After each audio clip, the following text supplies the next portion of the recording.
the San Diego Chargers. Today's game is brought to you by Alcoa, producer of energy-saving aluminum. By Dodge, test drive the new 1980 Dodge cars, engineered with room, styling, ride, and handling. By Schlitz, make the most of now. From the life you live to the beer you drink, go for it. And by Kmart Automotive Service Centers, where quality car products are Kmart priced. Hello, everyone, and welcome to beautiful San Diego Stadium. Dick Enberg with Merlin Olsen as the San Diego Chargers and the Pittsburgh Steelers do battle. Two teams with their eyes focused upon the upcoming playoffs. The Steelers, the winningest team in the National Football League. The Chargers currently tied with the Denver Broncos in the AFC West at 8-3. Owens and Bauer, two deep men for the Chargers in white. The Super Bowl champions in their familiar black and gold, ready to go. Matt Barr to kick it off. A noisy crowd in San Diego. Deep kick by Barr. Owens 2 yards in his own end zone. Out he comes to the 10. And he returns to the 20-yard line. Chargers put it in play at the 20. Tom Graves, rookie from Michigan State, made the tackle. Dan Fouts, leading passer in the National Football League in many of the statistical categories, takes his team onto the field with just a completion shy of John Hadel's all-time San Diego record. Merlin Olsen, his offensive set in the backfield. He'll start with Lydell Mitchell and Clarence Williams. Both wide receivers to the right. Jefferson in motion behind his quarterback. Joyner on the right side. Bob Klein, the tight end, and out come the Chargers going to the aerial game to Joyner. Incomplete. Broken up by Donnie Shell, and a flag is down.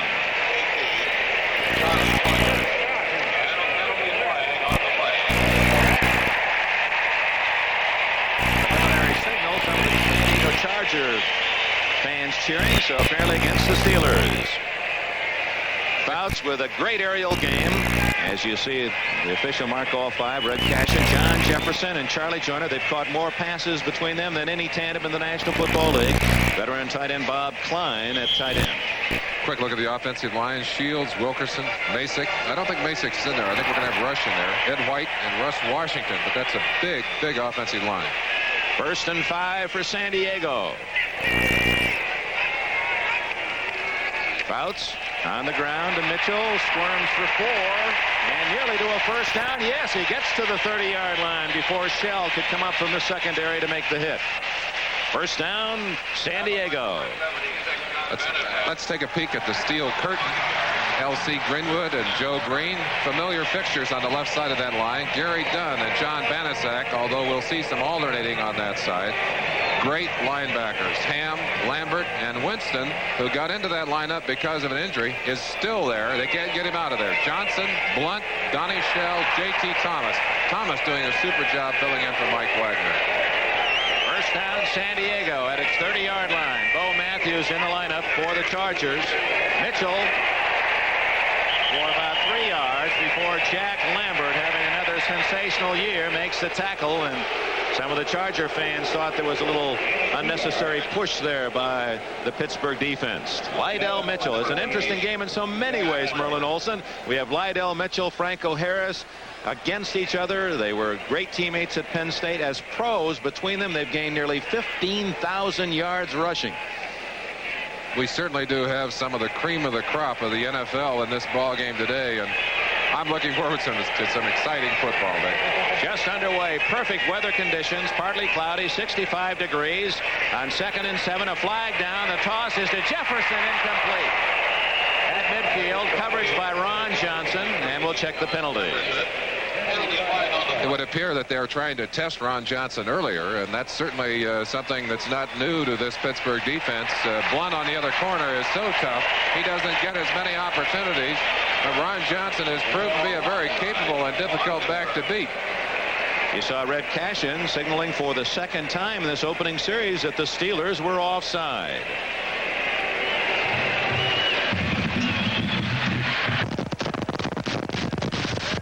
He said 68 L.C. Greenwood, perhaps lined up offside. I would think so. It didn't appear to have jumped. The Steelers, though, have to be a little pumped. A crowd like this and the noise and the excitement, they're not immune to that either, Dick.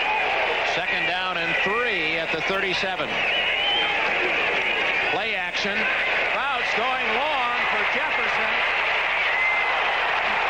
The official started to reach for his flag and then pulled his hand away. Not unlike an umpire in baseball starting to go up with that strike sign and then catching his hand on the chest protector.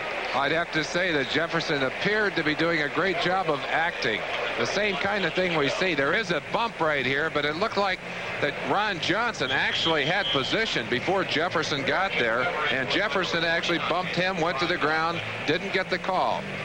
Berlin, as we talked in the pregame show, the Chargers throw the football. That's what they do best. They have not had an effective running game. And on 2nd and 3, Fouts went for the bomb. Now he faces 3rd and 3 with 3 wide receivers. Klein is out.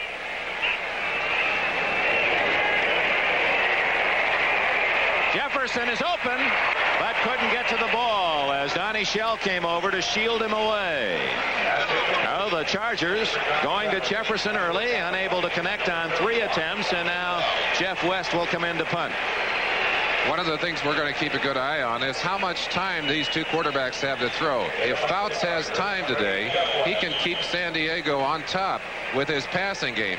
But the Steelers are going to be doing everything they can to limit the amount of time he has to throw that football. West has not had a particularly good year, 14th in his own conference. On the other end, T. Bell, and a beautiful catch. Fair catch. At the 18-yard line, Jeff West delivering one of the best punts of the year for him.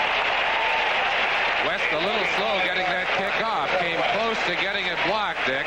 And I'm sure that part of the oomph in that ball came from the shock of seeing so many black-shirted Steelers approaching him as he kicked it. He had to feel some breath. They were in on top of him. Terry Bradshaw opens with Franco Harris and Rocky Bleier. Sidney Thornton out of this game with an injury to an ankle. Stallworth and Swan wide. The big tight end target, Benny Cunningham.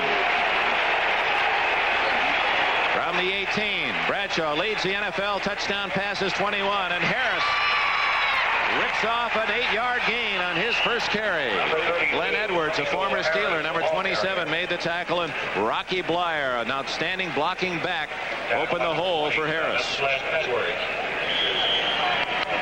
Down in the trenches, fine offensive line for the Steelers. John Cole, Sam Davis, the captain, Webster, Mullins, and Larry Brown. Brown having a great year, is bothered by a knee injury today.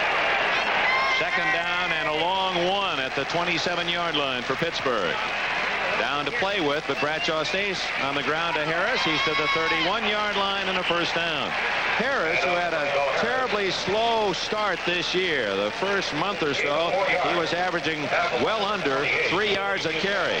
Well, of late, he's been averaging nearly 6 a try and has a 4.6-yard average for the year. Only the 5th man ever to pass the 8,000-yard mark in NFL rushing. What a player. First down, Steelers at the 31. Harris again with a flag down. 35, 36-yard line, and now we'll check the penalty. Gary Johnson finally tracked down Harris. Terry Bradshaw was telling me before the game that this is a very aggressive and eager defense, and he was hoping to try and draw them off sides a little bit today, and it appears that they've been successful here in the early going doing that. The gain was about 5, so undoubtedly Bradshaw will take the 5 and save the down. Defensive line for the Chargers, Leroy Jones. Wilbur Young, the giant tackle, was moved inside and found new life in that San Diego defense, replacing Louis Kelcher, Big Hands Johnson, and Fred Dean, their best pass rusher. Preston, Horn, and Lowe, the linebackers. Preston, in particular, has played very well this year and now leads San Diego in total tackles. Preston had 11 unassisted tackles just last week. Buchanan, Williams, Fuller, and Edwards, a very competent backfield, but there's some weaknesses that Bradshaw may try to exploit this afternoon. 3.5 minutes have been played in the opening quarter. 1st and 5 for Bradshaw at the 36-yard line. Draw to Harris. And he has another big chunk of yardage out to the 44, following number 55, John Kolb. Woody Lowe and Glenn Edwards made the stop. Let's take a quick look from the end zone as you watch that play open up. Draw play, Bradshaw dropping back, some excellent trap blocking on the inside. Larry Brown, 79 on Horn right there, and you get a feeling for the ability of Franco Harris to see the hole, to react to it. He has great vision, great reactions as a runner. 3 carries. He's averaged 7 yards on the first 3 attempts. First down at the 44 for Pittsburgh. Harris on a trap. And he's met sharply by Bob Horn, number 55, the middle linebacker from Oregon State. And that's the first time that Harris hasn't gotten a big gain. It's second down and a long 8. Overtime game, Miami and Cleveland. Brian Sipe hit Ozzie Newsome on a 34-yard touchdown throw, Merlin, with a minute and a half left to force that game into the overtime period. The Dolphins and the Browns, 2 teams fighting for a playoff spot. Don Coryell looks on, second down, call it 9. Quick toss to Harris. For no gain, and the crowd loves that. Excellent pursuit, Dick, by the Charger defense. You've got to believe that if Pittsburgh has its choice today, they're going to run the football, control it, eat up the clock, try and give Fouts and that passing offense for the Chargers the fewest number of possessions that they can allow. Right now, San Diego's defense has shut them down, given them a 3rd and long. Let's see if Bradshaw can throw the ball as well as they have run it here in the early going. Bradshaw, 21 touchdown passes to lead the NFL. He has not run the way we saw Bradshaw in years past. Hasn't had to. 3rd and 8. Down the middle, intercepted. Earl Campbell at the 50. At the 40. The Chargers got the turnover they wanted early. First down at the Pittsburgh 36.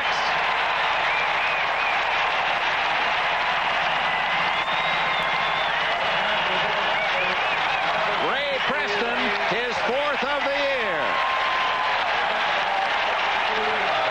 The Chargers were hoping to get some big turnovers. When the Steelers have lost this year, it has not been often. It's been because of their own mistakes. And right here, Bradshaw makes one as he throws to a man who is well covered by 2 Chargers. The result's obvious. Preston steps in front of the receiver. Number 52 towing down the sideline. Gets a good tackle over there by Larry Brown. But the Chargers have a marvelous opportunity to go ahead early. First down at the 37, a 23-yard interception returned by Preston. Lydell Mitchell, not much of a hole, smothered by that Steeler defense after a gain of about 3. Jack Lambert led the black jerseyed charge with Donnie Shell coming up to assist.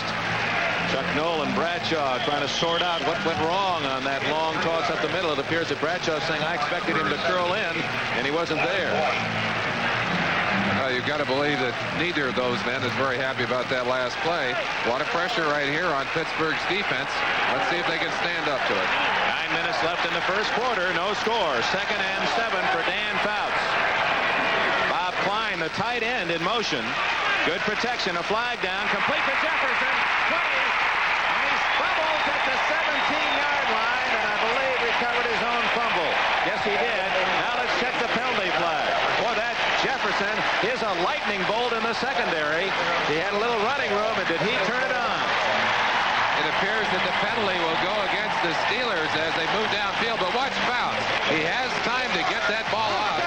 And Jefferson is so quick, it doesn't even look like his feet are touching the ground. Beautiful play. But as you said, Dick, the ball was fumbled. The Chargers lucky to get it back. Jefferson, those goggles to protect his eyes after he was poked in the eye once. They're not for correction. Has a first down at the Pittsburgh 16-yard line. Fouts ties John Hadel's completion mark set back in 71. Now he goes for the mark himself and looking for 6. Jefferson.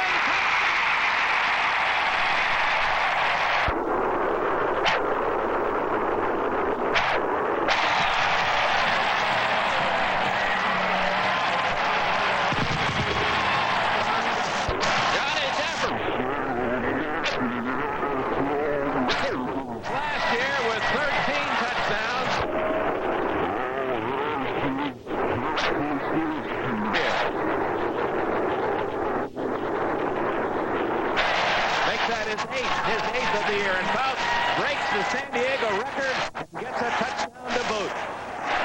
Mike Wood to try the extra point out of Johnny Fuller's hold.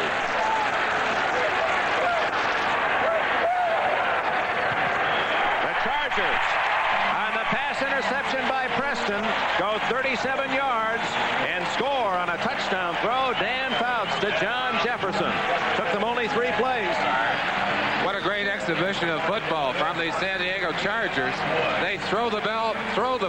as well as anyone in football. 3 ingredients to this pass. Good protection, good pass, solid pass right there, and Jefferson just broke into the clear. Looks like he beat J.T. Thomas. He's all by himself. Blunt also coming over to try and defend, but John Jefferson, the touchdown maker, has done it again for the Chargers. And Dick, one question that we hope to be able to answer today: can a team that specializes in throwing the football and has some weaknesses in their running offense and some weaknesses on defense, can they expect to stay in the game?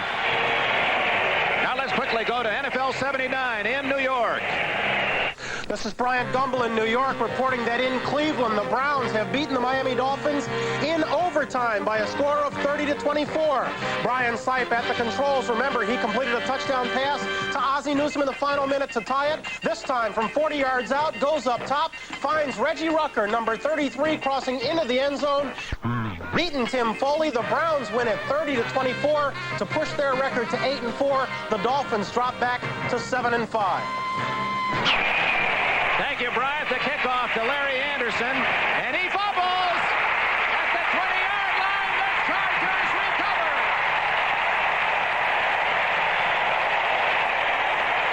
Cliff Thrift came up with a ball, 59.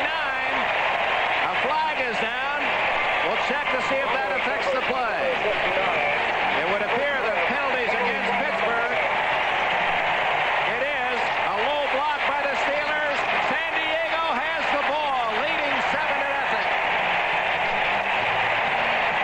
Let's take a quick look at that play again. What a dramatic start for the San Diego Chargers. Larry Brown getting up inside. He's going to get a shot right there from Cliff Thrift. It looks like the ball was stripped out, though, by Pete Shaw, number 44.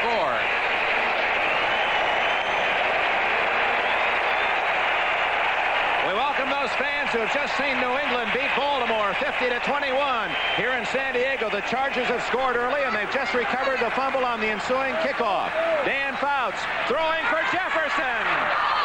Off his fingertips. It was Jefferson catching a rainbow throw from Fouts, 16 yards for a touchdown that gave the Chargers the first score of the game. It followed an interception by Ray Preston and a return by Preston to the Pittsburgh 37. Fouts needed 3 plays to score. Dick Enberg with Merlin Olsen in San Diego. They say the biggest sports event in the history of this city, and so far the fans here that are lucky enough to have a ticket are enjoying themselves. They've had a great deal to cheer about in the early going. Fouts would love to get another one into the end zone right here. Second down and 10 at the 20-yard line. Klein in motion. Fouts to the aerial game again. Charlie Joyner had his hands on it, leaping over the tall Mel Blunt. Blunt, number 47, 6'3", and perhaps as fine a man-to-man defender as there is in the National Football League. Now it's 3rd and 10, San Diego. And Richard Spalding, please report to security. We welcome those fans who have just seen that thrilling come from behind win by the Browns, who tied it with 1.5 minutes to go and then won on a Sipe to Rucker touchdown in overtime. Here in San Diego, the Chargers lead 7-0, and after a fumble recovery on a kickoff after the touchdown, have it 3rd and 10 at the Pittsburgh 20. That's Jefferson. Intercepted by Pittsburgh's Ron Johnson. So the Steeler defense drops the curtain on Dan Fouts, and Pittsburgh takes over at the 20-yard line. Nick, at the top of the show, we said that the Chargers were not going to try to stand toe-to-toe with this tough Steeler team and punch it out. They were going to rely on their passing game, which they have done, and try to get some big plays out of special teams. Well, the Steelers have made a big play of their own right there as they take a scoring opportunity away from the San Diego Chargers. Johnson's first interception of the year, and we'll be back at sold-out San Diego Stadium, where the Chargers lead the Steelers 7-0. You've come to fly before the wind, harnessed to a wildcat, leaving the rest of the world behind. So you go for it. You go for all the gusto you can get, making the most of now. From the life you live to the beer you drink. And the one beer brewed with gusto since 1849 is Schlitz, the official beer of the Winter Olympics. Go for it. This used to be filled with 4 million gallons of oil, but we've just been using too much of it. Perhaps we should use the yellow pages more. It tells us who sells what we need, where they're located, and when they're open. So there's less driving around wasting precious gas. The yellow pages. It's not an empty promise. When you need to know who, what, where, when, and why, let your fingers do the walking through the Bell System yellow pages. Pittsburgh Steelers deny the Chargers a chance to take a sizable early lead on Ron Johnson's interception. Fouts had isolated Jefferson one-on-one on a great interception and coverage by Johnson. Bradshaw, who had his first pass intercepted, and that led to the San Diego touchdown, gives to Franco Harris. Second down and 8. Let's go back to the San Diego touchdown scored early. After the interception, Dan Fouts had the ball at the 16-yard line. Fouts' big play receiver is number 83, John Jefferson. Fouts is back. He has time to fire that ball deep. And Jefferson just broke very cleanly. Looked like he started across the middle and cut it up into the end zone. Fouts put it right on the die there and put the thing in for 7 points. Dick, great start to the San Diego Chargers. Jefferson's 8th touchdown catch of the year. It's second down and 8, Pittsburgh. Bradshaw to throw. Rocky Blyer at the 20. He's out to the 27-yard line, short of the first down. Blyer playing for the injured Sidney Thornton, who probably will not play today. He has a bad ankle. Let's quickly reset that offense for the Pittsburgh Steelers. Mike Webster, the All-Pros at center, with Sam Davis and Jerry Mullins at the guards. John Kolb and Larry Brown at tackle. Tight end is Benny Cunningham. Bradshaw, the quarterback. He has Harris and Blyer behind him with the wide receivers, Stallworth and Swan. San Diego defensively, Jones, Young, Johnson, and Dean up front. Linebackers are Preston, Horn, and Lowe. Cornerbacks Buchanan and Mike Williams, Mike Fuller, and Glenn Edwards at safety. 3rd and 2 at the 28, and Harris first down and almost all the way. The last man got him at the 38-yard line. Glenn Edwards saved a possible touchdown. The Pittsburgh Steelers are one of the toughest trapping teams in the NFL. Watch the trap here by number 72 Mullins coming across the screen on the tackle, Gary Johnson, who had followed outside thinking that play was going to go outside. A big hole inside. Franco Harris takes advantage of it, gets a big gain and a first down. Merlin, that's the kind of play that Franco often gets the long touchdown run. Short yardage, he breaks cleanly, and they'll outrun the secondary. Edwards saved the score. First down, Bradshaw play action. Incomplete. Benny Cunningham. Pass was a little low, but you'd expect Cunningham to latch onto those, and he would have caught it on the dead run. The Chargers have been hurt on screen passes this year, and it looked like half of their defensive line read that as a screen to Blyer, which had just been thrown to the other side, broke to the outside, let Bradshaw get the pass off without any pressure. But unfortunately, Cunningham, who's had a slow start coming back from an injury, did not hang on to the football. Had he done that, he would have had a big gain. We're going to run down all the scores for you right after this play. It's 7-0 San Diego. First quarter, 6 minutes remaining. 2nd and 10 for Bradshaw.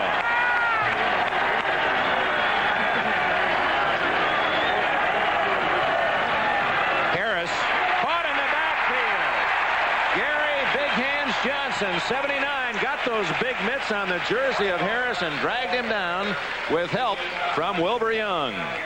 Let's go down and take a look at one of those defensive linemen. This is Fred Dean, number 71. Steps outside first. They're going to try and get back inside of him, but Johnson got such good penetration that he forced Franco to the outside. Dean able to keep his position and get a piece of that tackle. Quick look inside as you watch Dean get you watch Johnson get the penetration, get a hold of Franco, and then Fred Dean, number 71, come in to help wrap him up. A rare loss for Harris, 2 yards, 3rd and 12. Bradshaw to Harris, incomplete, and a flag is down where you would suspect holding. If it is against Pittsburgh, Chargers undoubtedly will take the punt. They'll decline the penalty. Let's check with referee Red Cashin. Holding is the call against Pittsburgh. Well, while the Chargers make their decision, let's run down the scores for you. In overtime, Cleveland beats Miami 30-24. Other NFL action today. Washington hands Dallas a 34-20 defeat. That really tightens things in the NFC East. A three-way tie because Philadelphia was also victorious. The Bears put pressure on Tampa with a 23-13 win over the Jets. Buffalo wins against Green Bay 19-12. New England bombs Baltimore 50-21. And Philadelphia beats St. Louis 16-13. The other final. Craig Colquitt hits one end over end. Mike Williams at the 25, 30, and Williams out to his 33-yard line. Now the Chargers with the lead have the football. 5 minutes, 2 seconds remaining. First quarter, Chargers 7, Steelers nothing. Dodge is building good cars and trucks, the right kind for today. Cannonball. True. Miniature golf, casino. Let's play Breakout. Okay, I'll just pop it in the cartridge. Great. Who's first? You be first, I'll win. Oh, that's what you think. Dad, that's supposed to be fun for the whole family, right? Right, son, we're having fun. Then when do I get to play? Oh, I did. I broke out. Rematch. When do I get to play? No other company offers you as many different video game cartridges as Atari. The game-breaking plays, the hottest new craze, all pros in action, the latest in fashion, straight-talking views, and late-breaking news. Brian Gumbel and Mike Adamley host the pregame show that has it all, NFL 79.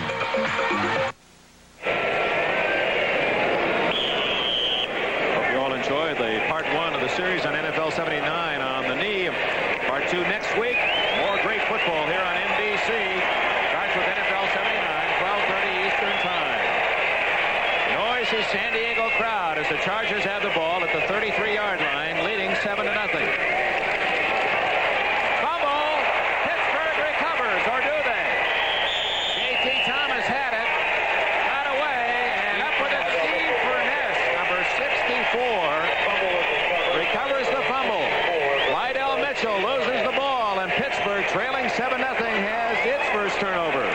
Don Coryell does not have much patience with the running game anyway, and this fumble may discourage the little bit of running that San Diego had started to do. Good, solid hit in the middle by 60. Who's that in the middle? That's L.C. Greenwood penetrating hard, and it's Furness who finally jumps around and gets a hold of that football. The Steeler offense has the ball. Great field position. First down at the 36-yard line of the Chargers. Bradshaw to throw. Flyer breaks 3 tackles and gets to the 35 before Ray Preston can make the tackle. Number 99, Willie Young, was penetrating in there and forced Bradshaw to throw that ball before he wanted to. This Charger defensive line, Dick, is unusual in that they play pass first. They are a highly aggressive defensive line. I think the Pittsburgh Steelers had hoped to trap them and slow them down a little bit, but they're still coming wide open in there right now. Flyer turned a possible loss into a gain in 2nd down and 9. Fumble! The Chargers say they have it, and no signal due. There's the signal by the official. 55, Bob Horn came up with a football. Well, shades of the loss by these Pittsburgh Steelers against the Cincinnati team. They fumbled 9 times and lost 7 of those in that game. Now we've already had 4 turnovers. Pittsburgh's coughed it up 3 times, and San Diego, with 4:07 left in the first quarter, leads the Super Bowl champions 7-0. Here's the fumble on that last play, Merlin Olsen.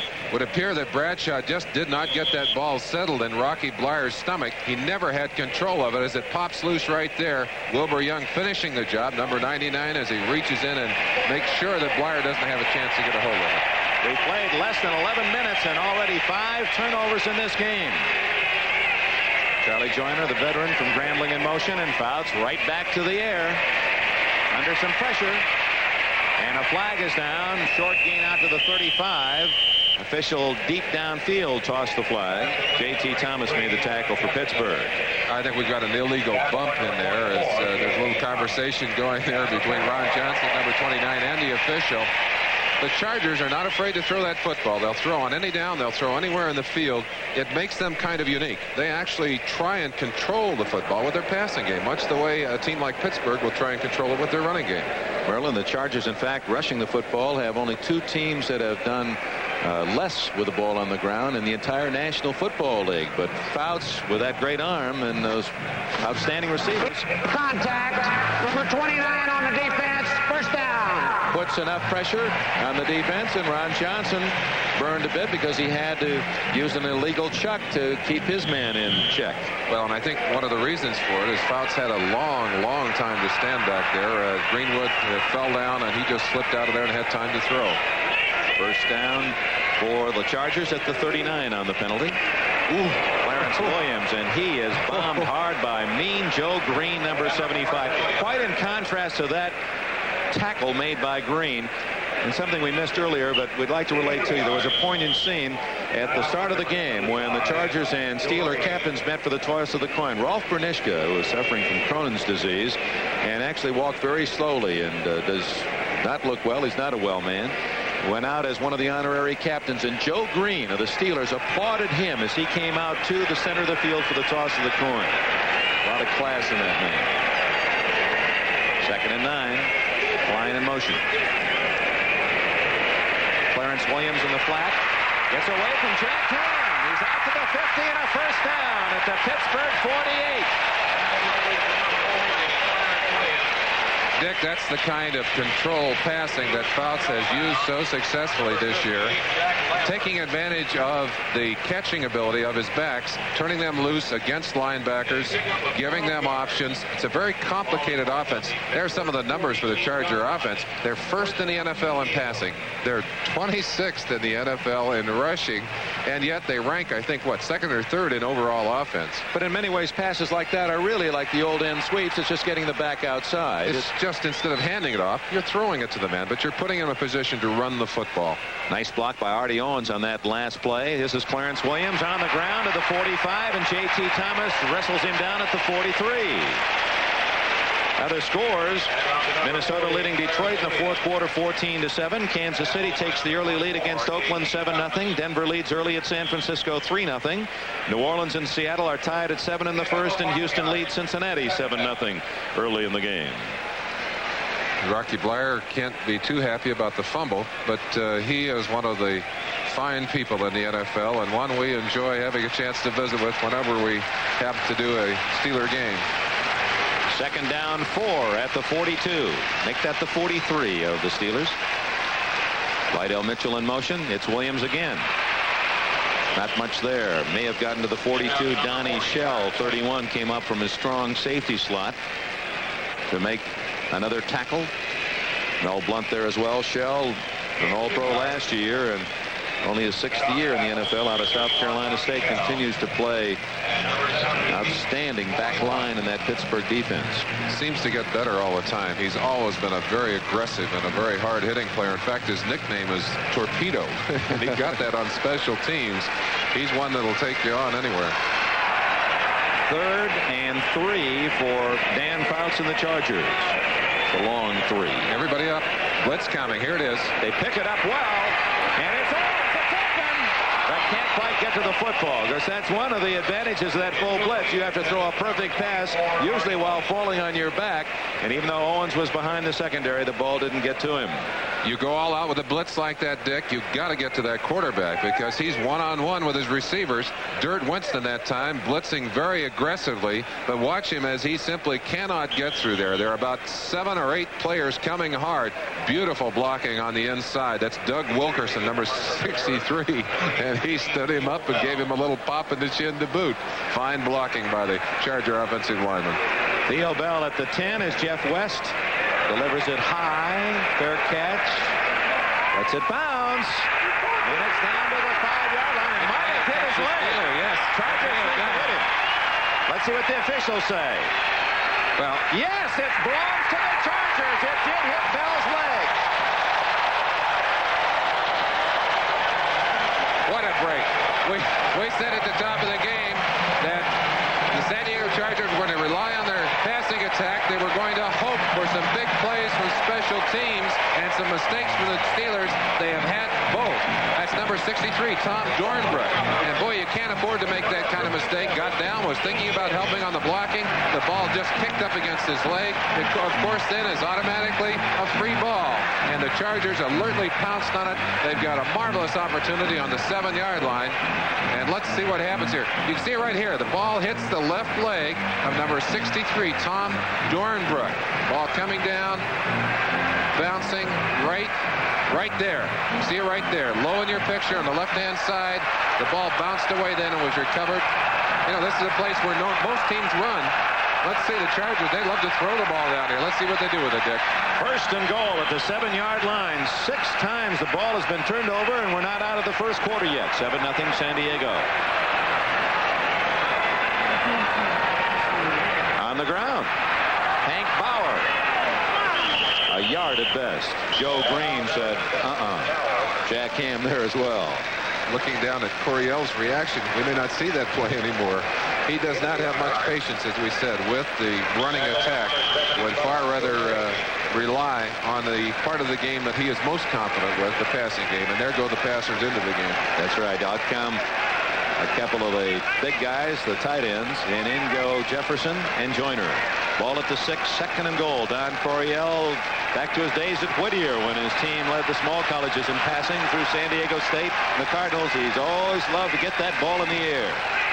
Joyner starts one way and reverses his field. And Fouts looking. Throws for Williams. Intercepted and dropped. Ham had it for a moment, and his own teammate Thomas may have helped dislodge it from his grasp. Those of you watching at home may wonder why you would send a man in motion and bring him back. But actually what they're trying to do is isolate one-on-one on the coverage, and they'll do a lot of shifting around that way. Fouts trying to loft this one over the top. Watch right here. Some beautiful ball reaction by the Steelers. Ham gets a piece of it right there. Thomas gets a piece of it. The ball bounces away. Actually, there were 2 receivers there together. I don't think the Chargers wanted that. Klein led his man right over to where Williams' man was covering him. It's now 3rd and goal at the 6. Chargers haven't converted 1 of 4 chances, but they don't get it either as Lambert comes up with the interception. It was intended for Charlie Joyner. Jack Lambert picks it off, and we'll see whether or not he was in the end zone or at the 1-yard line. Well, if his momentum carries him in and he's inside the 2, they'll mark it there. But Lambert kind of stopped and then went into the end zone. They're going to bring it, mark it just inside the 1-yard line, and they'll start right here. You see him? He could have stopped and come out, but he carried it into the end zone. Another quick look at it from a different angle, right down in the pits. The pass thrown badly on that occasion, and this is the place that the Chargers have had trouble inside that 20-yard line. They get a break in that the ball is down at the 1-yard line. Jack Lambert, as you can see, he leads all the National Football League linebackers this year with 6 thefts, and he's playing with a very painful dislocated shoulder injury that has healed somewhat. Timeout. Pittsburgh trailing has the football. They've stopped the Chargers at the 1-yard line. 44 seconds remaining first quarter. 7-0 San Diego. Here's that last play again as Dan Fouts sees his man open but doesn't see Jack Lambert, who slides over and makes a fine interception. His 6th of the year, goes into the end zone, but the official said he could have stopped, and they marked the ball at the 1-yard line. Now Bradshaw trailing 7-0, final minute of the first quarter. Gives to Plyer. Oh, they're hitting hard. He's out to the 3. And number 50, Don Good, was tackling with that helmet and shoulder right into the ball. Certainly one of the things you want to do, here, Dick, is to I didn't know you cared. is to get that ball away from that end zone. If you have to punt down there, you at least want room to punt it. So your first play is to give you a little room. I wouldn't be surprised to see Bradshaw come back and throw the football here. 2nd and 8 from the 3. Randy Grossman in motion. Harris gets to the 5-yard line. It'll be 3rd down and 6. Gary Johnson from Grambling. Wilbur Young of William Penn of Iowa made the tackle. His gun sounds, and that's the end of the first quarter at sold-out San Diego Stadium. The Chargers 7, the Steelers 0, and we'll be right back after these messages from your local station. Monday is Bob Hope on campus with the Village People. Sister Sledge, Eric Estrada, the USC cheerleaders, Dionne Warwick, Melissa Manchester, Tanya Tucker, Joe Namath, Franz Angelina Jolie, and stars galore. It's a 2-hour all-star special, Monday at 9, 8 Central and Mountain. This is Brian Gumbel in New York. In Washington, D.C. today, the Redskins sacked the Cowboy quarterbacks 6 times, forced 5 turnovers, and picked off 3 passes. A great day for the defense. The Redskins a winner 34-20. They are now tied with the Dallas Cowboys at 8-4 atop the NFC East. Let's go back to San Diego and Dick Enberg. Thank you, Bryant. So the Cowboys have lost 2 in a week, and they have to come right back and play the Houston Oilers on Thursday, Thanksgiving. And we'll be at Texas Stadium. The Cowboys suddenly find themselves in a must-win spot, Merlin. Well, and the Houston Oilers, I'm sure, are anxious to get a shot at them on Thursday, Dick. Bragging rights since Texas. We open the second quarter, and Franco Harris is wrapped up at the 7-yard line by Big Hands Johnson again. He's had a sterling first half, and the Steelers are going to have to punt it away. A first quarter that featured 7 turnovers, Pittsburgh 4 and San Diego 3, and the Chargers lead 7-0.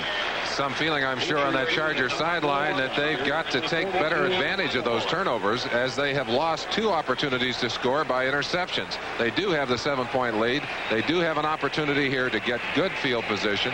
Let's see how they can do with it. Craig Colquitt, who's done an outstanding job, that step-and-a-half punter, and he has not been blocked, and it almost appears that all the other teams have just given up any hopes of trying to block him. Does not get a good kick away. Fuller at the 39 gambles and gets a couple of yards out of that risk at the 38-yard line. Say next Saturday on Sports World, it'll be our pleasure to be on, as well as Merlin Olsen. Merlin will have some of the World Invitational top weightlifting champions. We'll have the legends of bowling. And for those of you who enjoy figure skating, we have some of the world's best, amateur and pro. Linda Fratiani, Ty Babylonia, Randy Gardner, JoJo Starbuck. This is Terry Bradshaw. That's all next Saturday on a very special Thanksgiving, post-Thanksgiving Sports World show. Hope you'll join us. Weightlifting, Dick, from one of the most interesting and one of the most beautiful cities in the Soviet Union, Leningrad. Dan Fouts and the Chargers. First down at the Pittsburgh 38-yard line. Mike Thomas in motion, number 22, and Fouts right back to throw the football. Incomplete at the 30, intended for Charlie Joyner. So Fouts is now 3 for 12, and he came into the game 62%, and that was the best in the National Football League. So the Steelers have done a good job of covering his receivers. He's had pretty good time. He has had time to throw, and it surprises me because usually if you give him time, he throws the ball very accurately. But it appears today that he is forcing the ball a little bit, Dick. He's throwing to some receivers who are well covered, and maybe all his receivers are covered, but he has forced some passes today. Second down 10 at the Pittsburgh 38. Chargers lead 7-0. Opening minute of the second quarter. Fouts again to Joyner, and he's all the way to the 17-yard line. Johnson saved the touchdown. One of the things you have to do if you're going to have a passing attack is to protect your quarterback. Watch L.C. Greenwood coming from the outside. He lined up off the ball, I think, trying to let him think he was going to stunt. But right there, that's number 22, Mike Thomas, doing a good job of just bumping him. And I'll tell you, the quarterback hangs onto the ball that long, he's going to get a shot. He took one right there, and there's a penalty that's an even worse shot to the San Diego Chargers here, as they're going to march the ball back 10 yards. Ineligible receiver downfield for San Diego. Illegal receiver downfield, number 56 on the offense, still second down. Bob Rush, the center, had drifted downfield. Well, I don't think he went down there to catch a pass. He must have gone down there blocking. That really cost them because they had penetrated way down deep in Steeler territory. You know, it's interesting that the Chargers have made it look easy moving the ball against this Steeler defense. They've had 4 great weeks back-to-back. 7 points, 3 points, 7 points, and 3 points, averaging less than a touchdown in 4 games. The Chargers have done well against them today. 7-0. Fouts on 2nd and 20. Throwing long for Joyner. Made a fingernail catch at the 5-yard line. He was isolated on Jack Lambert. Now that shows you the talent of Lambert, trying to stay with Joyner, and he was 45 yards downfield. Well, you try and get those mismatches, and the Chargers are very good at it. They run such a complexity of offensive formations and motion. The ball in the air. Let's just watch the end of it here as Lambert tries to break it up on Joyner. Joyner had the back of the football and almost held on to it. Boy, that would have been an amazing catch. Had he not fallen as he had the back end of the ball, he'd have caught it, but had no way to protect himself from the blow as he hit the ground. Now it's 3rd and 20 at the Pittsburgh 48-yard line. 3 wide receivers, Jefferson and Joyner are now joined by Johnny Floyd, who had a big catch last week against Cincinnati. That's Clarence Williams, short yardage to the 44, a gain of 5. Dennis Winston made the hit. You saw him on NFL 79 today. Some of these backup Steelers who have played prominent roles and have won jobs as starters, Winston being one of those. On the inside on that time, Dick, Green had tried to penetrate, but the Charger offensive linemen are just taking the Steelers directly on the line of scrimmage. Watch him here. He tries to get inside. Now they've got a stunt coming. L.C. Greenwood, 68. See him coming around the outside? Joe had a hold of Rush. Had he held him just a little bit longer, they might have had a little bit more pressure on Fouts. Fair catch by Bell, and he grabs this one himself. Not going to take any chances on that one, bouncing around and hitting a teammate's leg. Now, the Chargers had recovered fumbles at the 20 and again at the 7 of Pittsburgh. Could not score on either occasion. So early in the second quarter, it's still San Diego 7, Pittsburgh nothing. Brian Gumbel in New York reporting that in San Francisco, the 49ers have gone ahead of the Broncos. The score set up by this pass interference call against Steve Foley. A close look shows the referees may have boo-booed. But in any event, 49ers get the ball on the 1, and from there, Paul Hofer does the honors from 1 yard out. San Francisco cracks the famed Bronco defense, and the 49ers, having themselves a poor season, are out in front of the Broncos early in that ball game at Candlestick by a score of 7-3. Let's go back to San Diego and Dick Enberg. All right, Brian, a possible upset there, and Oakland has fallen behind Kansas City 10-0. This might be one of those Sundays in the NFL. It's a strange one. Right here, the San Diego Chargers are kicking themselves for not taking advantage of the many opportunities they've had in this first half of this ball game. Bradshaw on first down, over the middle for Harris, and he makes a fine catch at the 40-yard line. Franco Harris using his bulk to ward off the defender and made the catch around the shoe tops against Bob Horn. Bradshaw, one of those quarterbacks in the NFL who has the ability to run with the football when he wants a little extra time. Rolls away from the rush. But the secret of success on this particular play is a great catch by a 32 Franco Harris. Literally scoops that one up off the ground after ducking it back at number 55 Bob Horn. That's a super play. Sun setting in the west here in beautiful San Diego as Chuck Noll and his assistants watch Bradshaw. First down play from the 40. He's going long for John Stallworth. And it's incomplete. A well-timed tackle by the Chargers. Glenn Edwards, because Stallworth was the one man in position to catch the ball. It would appear that the Steelers have changed their offensive approach to this game. They came out rather conservatively, ran the football. Now I think they've just opened it up. Stallworth waited as long as he could to reach for that football. Didn't want to tip Edwards that it was coming, but when he finally reached, Edwards unloaded. Looked as if Edwards, who had his back to the play, was watching the hands of Stallworth and timed his move to hit his right hand right where Stallworth was to get the ball, and it worked for the veteran and ex-Steeler. Well, you saw two things. Stallworth waiting to reach for the ball. A lot of inexperienced receivers will stick their arms out earlier, tip that defender off, but good play on both sides. Excellent play by Edwards, the defensive back. 2nd and 10 from the 40. Bradshaw to Harris with flags flying all over the stadium, and Harris out to the 50-yard line in the grasp of Bob Horn and Willie Buchanan. Holding against the Steelers. The official not only gave a holding call, he said it's a tackling. He wrapped the arms right around. Bradshaw was concerned about the pressure that this San Diego defense has been able to put on quarterbacks. As I said, they play the pass first. Now number 72 on the offense. That's Jerry Mullins, Moon Mullins, the right guard. But nullifying penalties. We're having a little trouble with a microphone carried by Mr. Cashin, a wireless mic. But nullifying penalties, both sides were holding that time. Well, it's a break for the Steelers.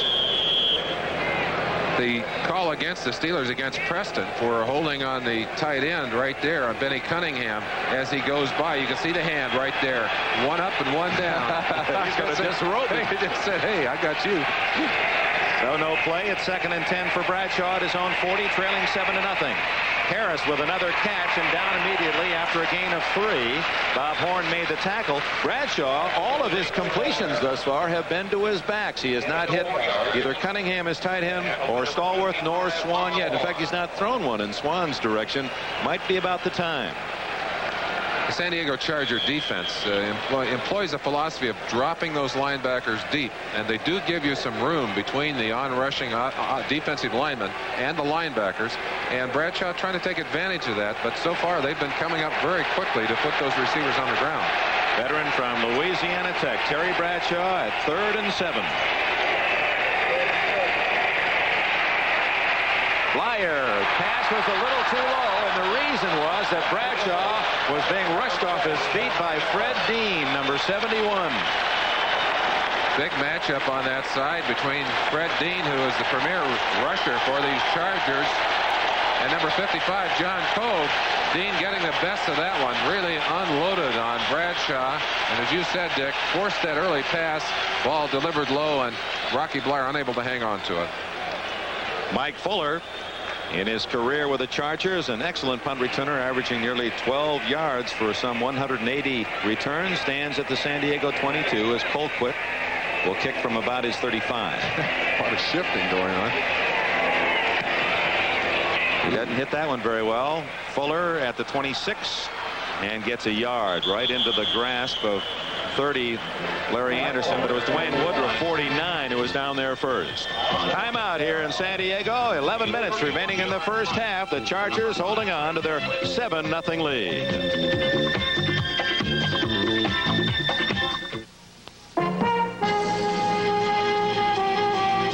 To ride the rolling thunder and feel the power of freedom, you go for it. Making the most of now. From the life you live to the beer you drink. And since 1849, the beer that makes the most out of life is Schlitz. When you're making it beer, make it this one here. Schlitz makes it great. Go for it. These are very important lines. They determine how sharp your color TV picture will be. They're called lines of resolution. And the more lines, the sharper the picture. Magnavox has 25% more lines than ever before possible. That's why Magnavox has a sharper color picture than ever before possible. A 25% sharper color picture. From Magnavox, we make staying home fun.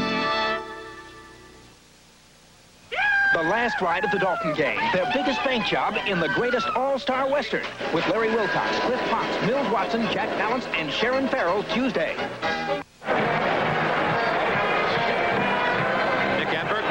Back at San Diego Stadium, where the Chargers lead the Steelers 7-0.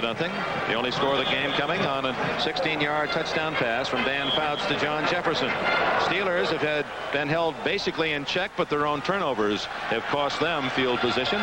Chargers have turned it back 3 times after they've gotten it 4 from Pittsburgh. After the punt, Fouts has the ball, 27-yard line, San Diego territory. Clarence Williams gets a yard to the 28-yard line. Joe Green made the tackle. Good pursuit from the inside by Joe Green. He said last week, Chuck Knowles said that Green had the best game that he's had in several years. Certainly playing the run better at this stage than he has in a long while. Stallworth getting new cleats on his shoes. Of course, the Steelers, accustomed to playing on the carpet most of the year, this is only the second time and the last time in the regular season they'll play on the natural grass. San Diego feels it's to their advantage to be on the turf. No gain on that play. 2nd and 10 for Fouts. Open is Jefferson. Complete at the 35-yard line. Tackle immediately by Donnie Shell. And again, despite the stunt by the Steelers, the blockers in front of Fouts did an excellent job of protecting him. I think the fact that this San Diego line has only permitted 18 sacks on the year, and if you think about the number of attempts that Fouts has made, and the fact that he is not a mobile quarterback. He sets short, he demands great protection, and he has gotten it from this offensive line. 3rd and less than 3 at the 35-yard line. See Pittsburgh leading and protecting the quarterback, but Bradshaw, of course, gets himself out of trouble, too. So when you look at those numbers, you might give San Diego a little heavier nod. Under pressure, it is complete to Joyner, and he has the first down at the 40. In a crowd, Joyner picked that one off with Lambert right around his ankles.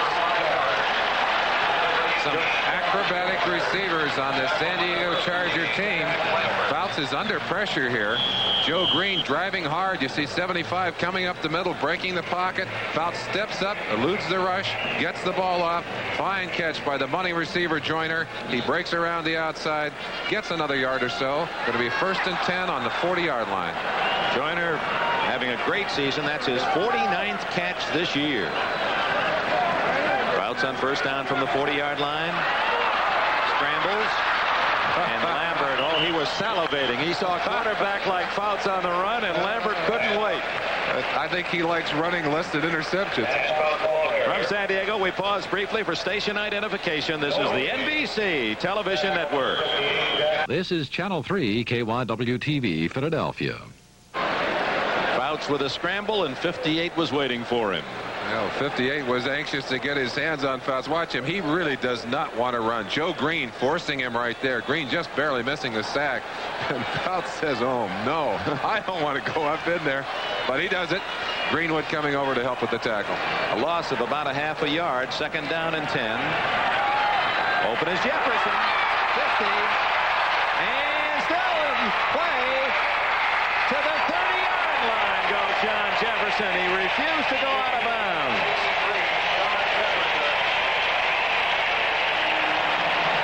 A man from outer space with those goggles, John Jefferson, and he plays sometimes as if he was from another planet.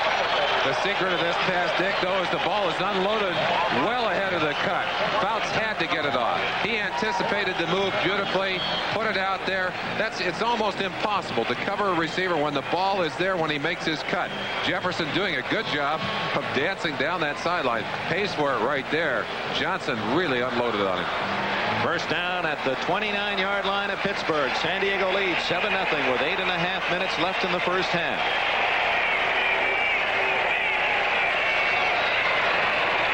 Fouts again to throw. A flag is down. Incomplete to Mike Thomas, 22. It may be that Joyner headed upfield before the snap. You saw him come in motion, turn, and then go back upfield. When you're running that much motion and that many shifting and that many shifts and that many complicated formations, you do tend to make a few mistakes, and that does create a problem. On that particular play, it will be a well, you almost have to take the choice. Do we take the down away from them, or do we take the yardage? It would be 2nd and 10 or 1st and 15 against a passing quarterback like Fouts. You're almost tempted to take the yardage. Illegal motion, number 18 on the offense. Penalty is declined. It's 2nd down. 2nd down and 10 as Joyner did head upfield prematurely. Charlie from Grambling, he was teamed with James Harris. Passing combination at that school, and Harris the backup quarterback to Dan Fouts, and had some big years with the Los Angeles Rams. Joyner right, Jefferson left, tight end Klein on the left side, 2nd and 10, and the Steelers, well, they gave the look of the big rush. Flags down, caught by Joyner, but I believe we're going to have holding against San Diego. Jack Ham there to down Joyner. We certainly have had a lot of penalties. Penalty, as you said, for holding against these San Diego Chargers, and they have been frustrated in their attempt to get down the field. Joe Green trotting off the field. Maybe we can spot the holding in there. Might be on Banaszak right there in the middle. Looks like Fouts really has quite a bit of time. Dances around, gets the ball up. Good catch by Joyner. Now watch Joyner. He has great respect from his peers in the league because of his intelligent approach here. Sees his quarterback in trouble, comes back toward the football. That's the mark of a fine receiver. Takes it, cradles it on the ground, but all for naught because of the penalty. Holding, number 67 on the offense. Veteran Ed White, the right guard, guilty of the hold. Yes, sir, that Joyner, the quintessence of a pro. They compliment him, his teammates, his coaches. He works hard in games, but it's easy to do that. He works even harder in practice, and as an 11-year veteran, he's an inspiration to the younger players, says his coach, Don Coryell. He's been a real boost to John Jefferson, has really helped him in his progress as a wide receiver. 2nd and 20 from the Steeler 39. Good protection. Fouts down the side of Jefferson. Out of bounds at the 6. How did that one get over J.T. Thomas? Or was it Blunt, 47? Blunt just misjudged the football. He's in an area down there of shadow and sunlight, and I think he just flat misjudged the football. Watch Fouts here. Watch the long arm fake that froze Blunt right there. Now the throw. Now watch the jump right here. He jumps. The ball just missed his hands. He simply misjudged it. And John Jefferson, isolated here. Let's watch him work. You see the bump right there. Now Blunt going down I think he was frozen by that long action, jumped up and misjudged the football, and Jefferson took it down. He appeared to jump too soon. Merlin was coming back down. The ball went over his hands. First and goal, 6-yard line. Jefferson and Fouts having a big first half. Clarence Williams gets nowhere. In South Carolina, where he teamed with Kevin Long, New York Jets. The Jets, the best rushing team in the National Football League. Chargers not quite so successful. This telecast presented by Authority, National Football League, is intended for the private use of our audience. Any rebroadcast or other use of this telecast without the express written consent of the San Diego Chargers and the National Football League is prohibited. Denver's just taking the lead in their ball game, Dick. 10-7 against the 49ers second quarter. Denver and San Diego tied for first in the West with 8-3 records. Second and goal. Fouts to throw. Bob Klein pushed off. Oh, and he got away with it. And there's no flag. Touchdown San Diego. The San Diego Chargers spent about 30 minutes a day during this entire week working on the offense inside the 20-yard line. And I don't think they worked on this kind of tricks, but Bobby Klein, experienced tight end that he is going to use a little bit of a bump to get away here. You see him coming across your picture there, and he's just reached back and pushed the defender away, gave himself some room. Donnie Shell couldn't stay with him after the bump, and Shell is saying, hey, didn't you see that? Did you miss that? Smart play, though. Sometimes you get away with it. Mike Wood connects on the extra point, and the Chargers lead 14-0. We'll see if we can get another angle on that touchdown to see Klein using his hands and then his hands to get 7 points. 6:29 remain in the first half in San Diego, where the Chargers now lead it 14-0. Champion Linda Fraudiani and a star-studded cast give a dazzling exhibition on Starskate. Then it's the awesome brute strength of World Invitational Weightlifting, plus the pressure builds in the semifinals of the Legends of Bowling, all next Saturday. It is an exceptional show. Next Saturday, Sports World. Bowling, weightlifting, and some of the top figure skating exhibitions you'd ever want to see. The Chargers here in San Diego lead 14-0 with 6.5 minutes remaining. Wood sends it deep, and touchback taken by Larry Anderson. Now the Steelers trailing 14-0 have the ball at the 20. Let's check the score. These are games in progress. Oh, a final just in. Minnesota has defeated the Detroit Lions 14-7. They scored in the final minute. Ricky Young, a 2-yard run. Kansas City ahead of Oakland 10-0, looking for an upset. Second quarter, San Francisco has just gone back ahead of Denver 14-10. Tampa Bay leads the Giants 7-0 second period. And Seattle with a 17-14 lead against New Orleans second quarter. First down play, Rocky Blyer gets 7 yards out to the 27. Fred Dean and Woody Lowe finally made the tackle, and you saw the patience of the veteran Blyer. He stayed behind his blocker till he saw a little daylight and got good yardage. Blyer does not have great speed, not blinding speed, but does have the ability to stay with his receiver or with his blockers and to pick his hole very smartly, and ends up being a very capable and effective weapon as a running back. Watch him right here on Sam Davis's hit, number 57. Davis does a good job on number 42, Fuller, and Rocky just dips inside, makes a fine gain. Franco Harris, inside trap, has a first down, but he also draws a flag. We'll check that penalty. It appears to be a hooking call, holding against Pittsburgh. I can't remember seeing the Steelers as heavily penalized as they have been in this ball game. And although we didn't see that game in which they had all the turnovers against Cincinnati, this game has got to be reminding Chuck Noll of that disaster. And in talking to some of the coaches from the Pittsburgh Steelers, they said that was a humiliating game for them, but it did put them in perspective. Number 57 on the offense. Sam Davis on the hold. Well, you'll see the Oilers and the Cowboys Thanksgiving Day from Texas Stadium. Let's check on the Oilers. They lead Cincinnati 21-7 in the second quarter. Of course, that game of import to the Steelers, who lead Houston by only one game coming into this one. And they trail 14-0. Second down, a long 12 for Bradshaw. Three wide receivers in, and it's Harris up the middle. That didn't fool the Chargers. Young and Johnson, the two tackles right there, along with Leroy Jones, number 68. There's Mrs. Leroy Jones. Leroy from Norfolk State, played Canadian League at Edmonton 3 years. The Rams acquired him and then traded him here to San Diego in 1976. I think they'd like to have him back. He's played exceptional football, has done a great job here for the San Diego Chargers. And the Pittsburgh Steelers just can't seem to get on track offensively. Third and 11. Three wide receivers in, both Stallworth and Swan to the left. Our engines don't have it so easy. Gets away. Intercepted. It's Preston again, his second. To the 30. He's running like a fullback. 20. 10. Out of bounds. Jerry Mullins saves the touchdown, and Ray Preston running like a halfback.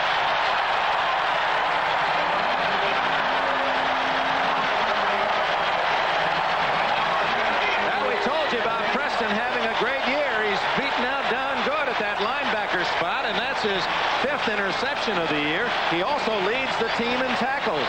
Well, and more importantly, his second interception today. Watch Bradshaw now. Bradshaw does a magnificent job of getting away from Fred Dean right here.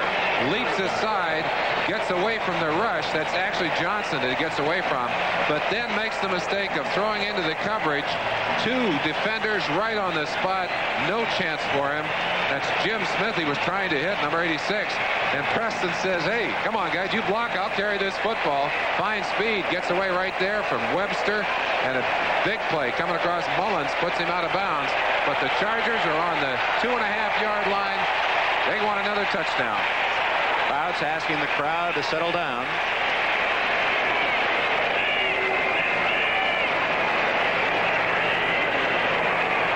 Bo Matthews. Touchdown.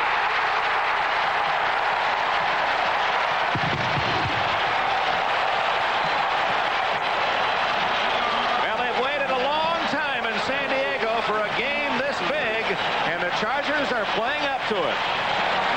Dick, I suppose it's ironic that the last time these Chargers went to the playoffs, an assistant coach on that staff in 1965 was Chuck Noll.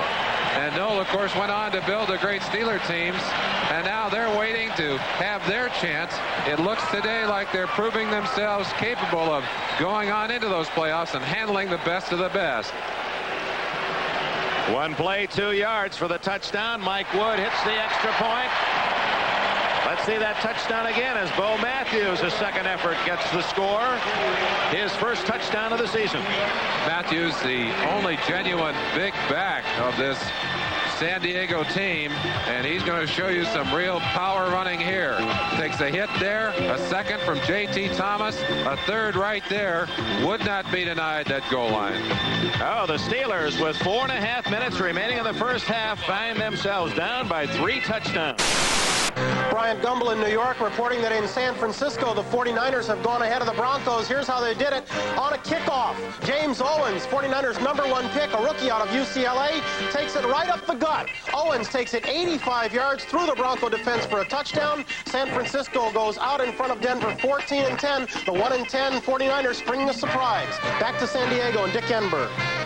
Thank you, Bryant. Those reports, an added special on NBC as we try to not only keep you abreast of the scores, but the highlights of those games from NFL 79.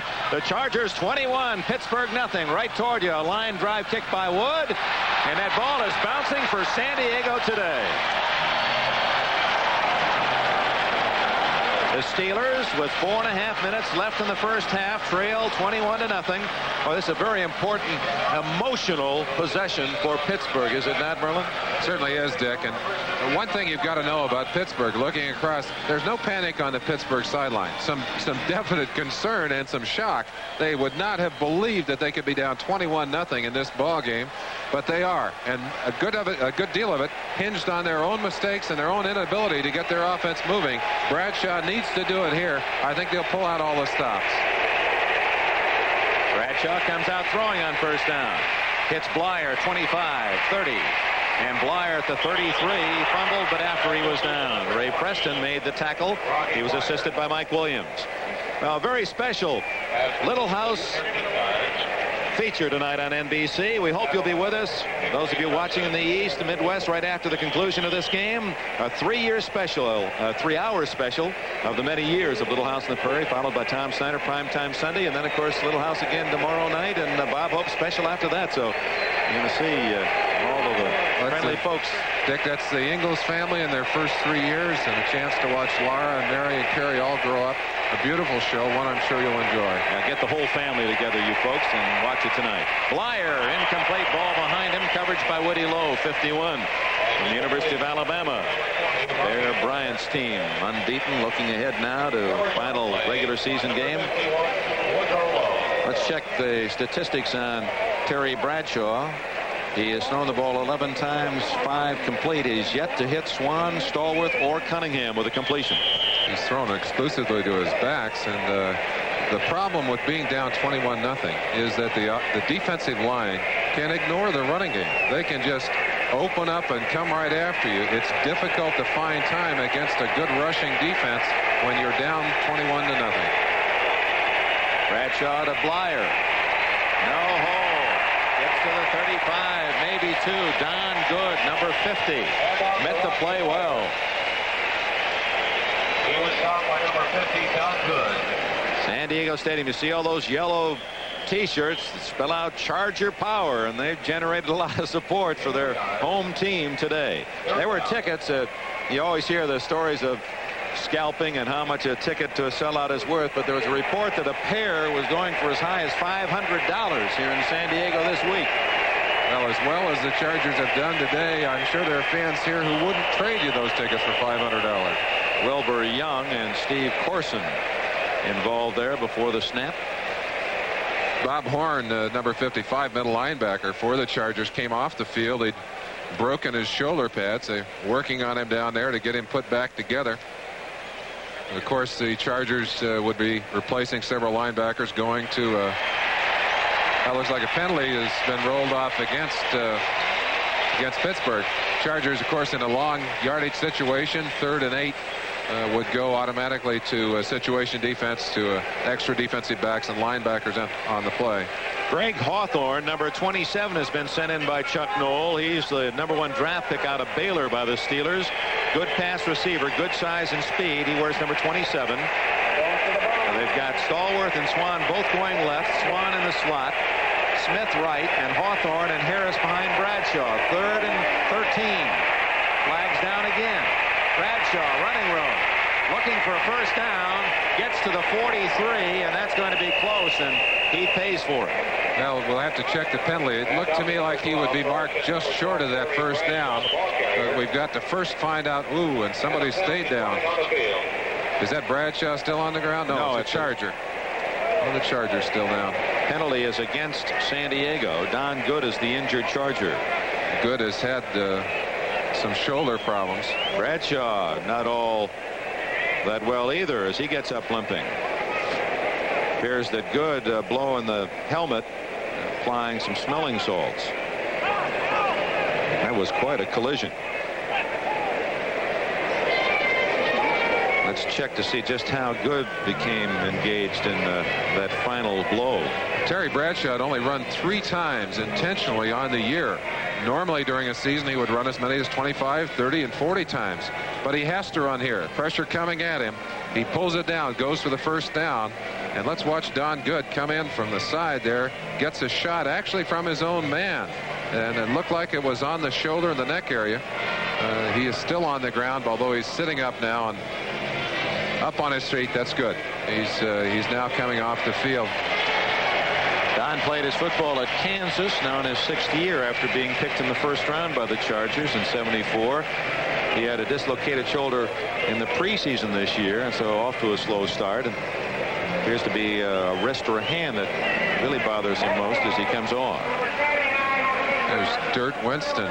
Winston, as we said, has had a great season in the latter parts of it here. When he got a chance to start, couldn't get Cole and Taves back into the lineup because of the kind of football he was playing. He'd like to be doing a better job right now. Good going to the locker room. The penalty was against San Diego. Bradshaw did not have the first down on the rush, so they take the 5 yards. It's 3rd down and 8 for Bradshaw. Incomplete to Cunningham. Covered by 45 Hal Stringert. And the Steelers, with 2:46 remaining in the half, going to have to give up the football. Looks to me like that sun is creating some problems down there. We have sun and shade areas. We saw the misjudging of a pass earlier by Mel Blount. And, of course, that's one of the advantages of playing in your home stadium. You're used to having those shadows. You know where they are, and it doesn't bother you as much. I think the shadows on that particular case also bothered the receiver. He did not come down with the football. They've got to kick it away. Mike Fuller back for San Diego at the 26 is Colquitt, who has not kicked well in this first half. It's another short one. Fuller at the 31. Ooh, good tackle by Robin Cole at the 36-yard line. Cole from New Mexico met him smartly. Merlin and I invite you to join us for a Thanksgiving Day special from Texas Stadium. The Oilers against the Cowboys, 3:30 Eastern Time. Earl Campbell, Dan Pastorini, and that Houston club, and they're certainly very much involved in this game as well as their own today. They conceivably could be in a tie for first place going into Dallas, and the Cowboys trying to rebound from losses to Philadelphia and Washington. Roger Staubach, Tom Landry try to cook up some offense. That'll be Thanksgiving Day, Thursday, here on NBC. 2:36 left in the half. Outs on the ground to Lydell Mitchell. Flag down again. Tackle made it. No, it's Mike Thomas. Thomas, not Mitchell. And off to number 22, Mike Thomas. And we'll check the flag. It's against the Chargers, I would suppose, for moving before the... Number 4 yards. There it is, illegal motion. Well, that helps Pittsburgh in that it stops the clock. And for the Steelers along the sidelines hoping to get one more possession before the half, at least offers some promise in that regard. But it's 21-0 San Diego as we approach halftime, and the Steelers just have not had any offense. Interesting, perhaps, that they would come into this game after putting together Offside on the offense, still first down. After putting together 4 excellent games back-to-back. Got a chance to listen to Chuck Noll.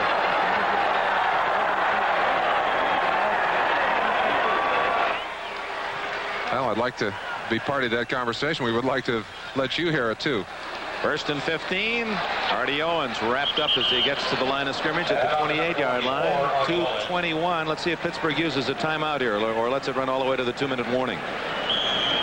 They're going to let it go all the way. So the Chargers take benefit of about 25 seconds. They do not need to run a play.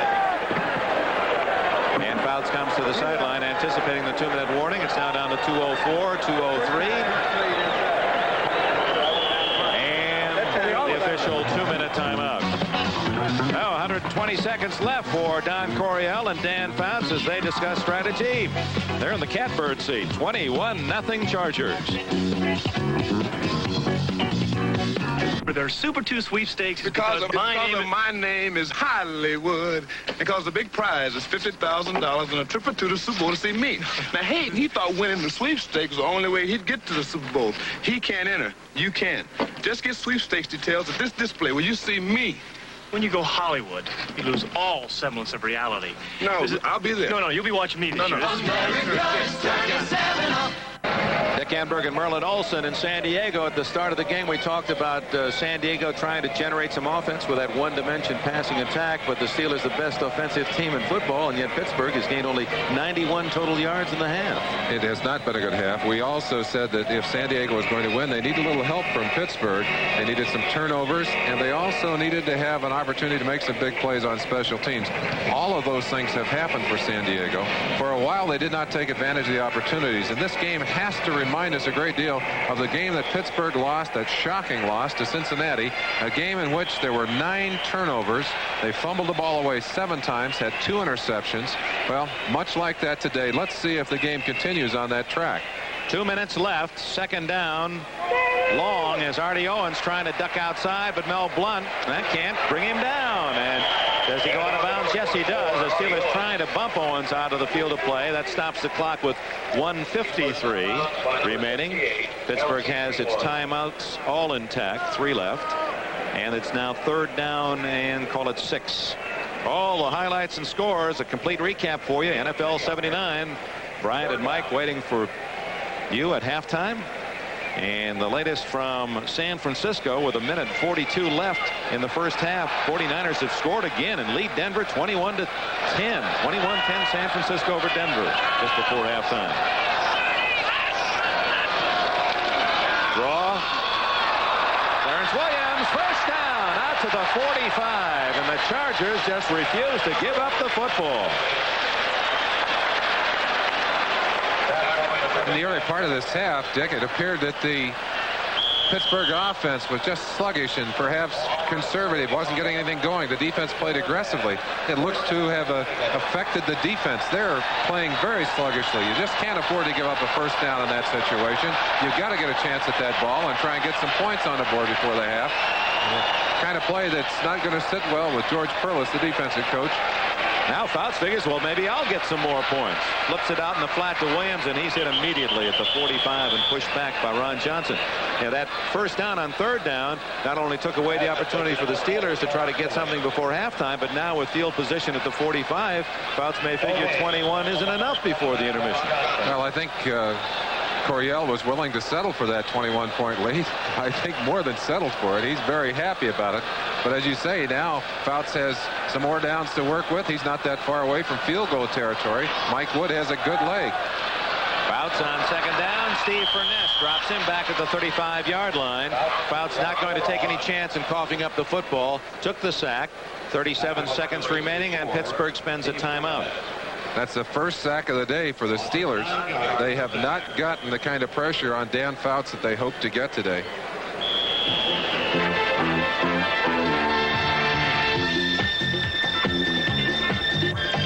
Well, there's a timeout in San Diego. The Chargers lead 21-0. 33 seconds remaining in the half.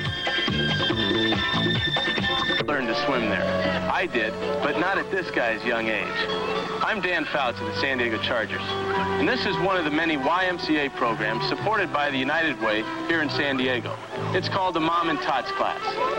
These United Way volunteers, mostly teenagers, help the instructor teach these infants how to swim. I have a 10-month-old who's just about ready. You know, it's great to see young people get involved, like this gymnastics class. These volunteers are great, giving up their time to help others. United Way supports the YMCA's here because they serve everyone in the community, young and old. These senior citizens are keeping young with aquatic exercises 3 times a week. The United Way works here because of folks like these. Thanks to them and thanks to you, it works for all of us, the United Way.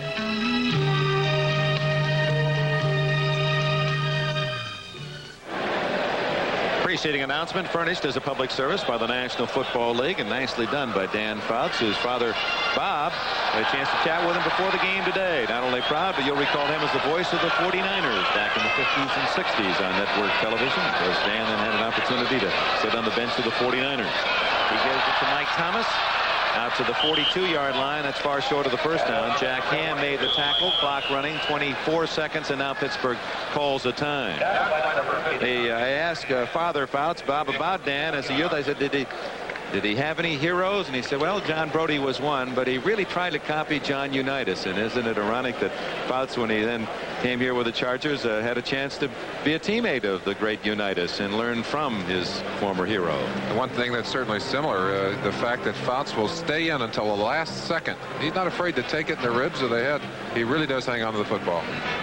Next Sunday, NBC, another great doubleheader for you. First NFL 79 at 12:30. Part 2 of their examination of the knee injury in football. Cleveland, Pittsburgh, Buffalo, New England, the opening games. And then at 4 o'clock Eastern time, Oakland at Denver. Kansas City will be here in San Diego. And Miami plays at Baltimore. Doubleheader on NBC next Sunday. And, of course, we'll be with you Thanksgiving Day from Dallas as the Cowboys meet the Oilers.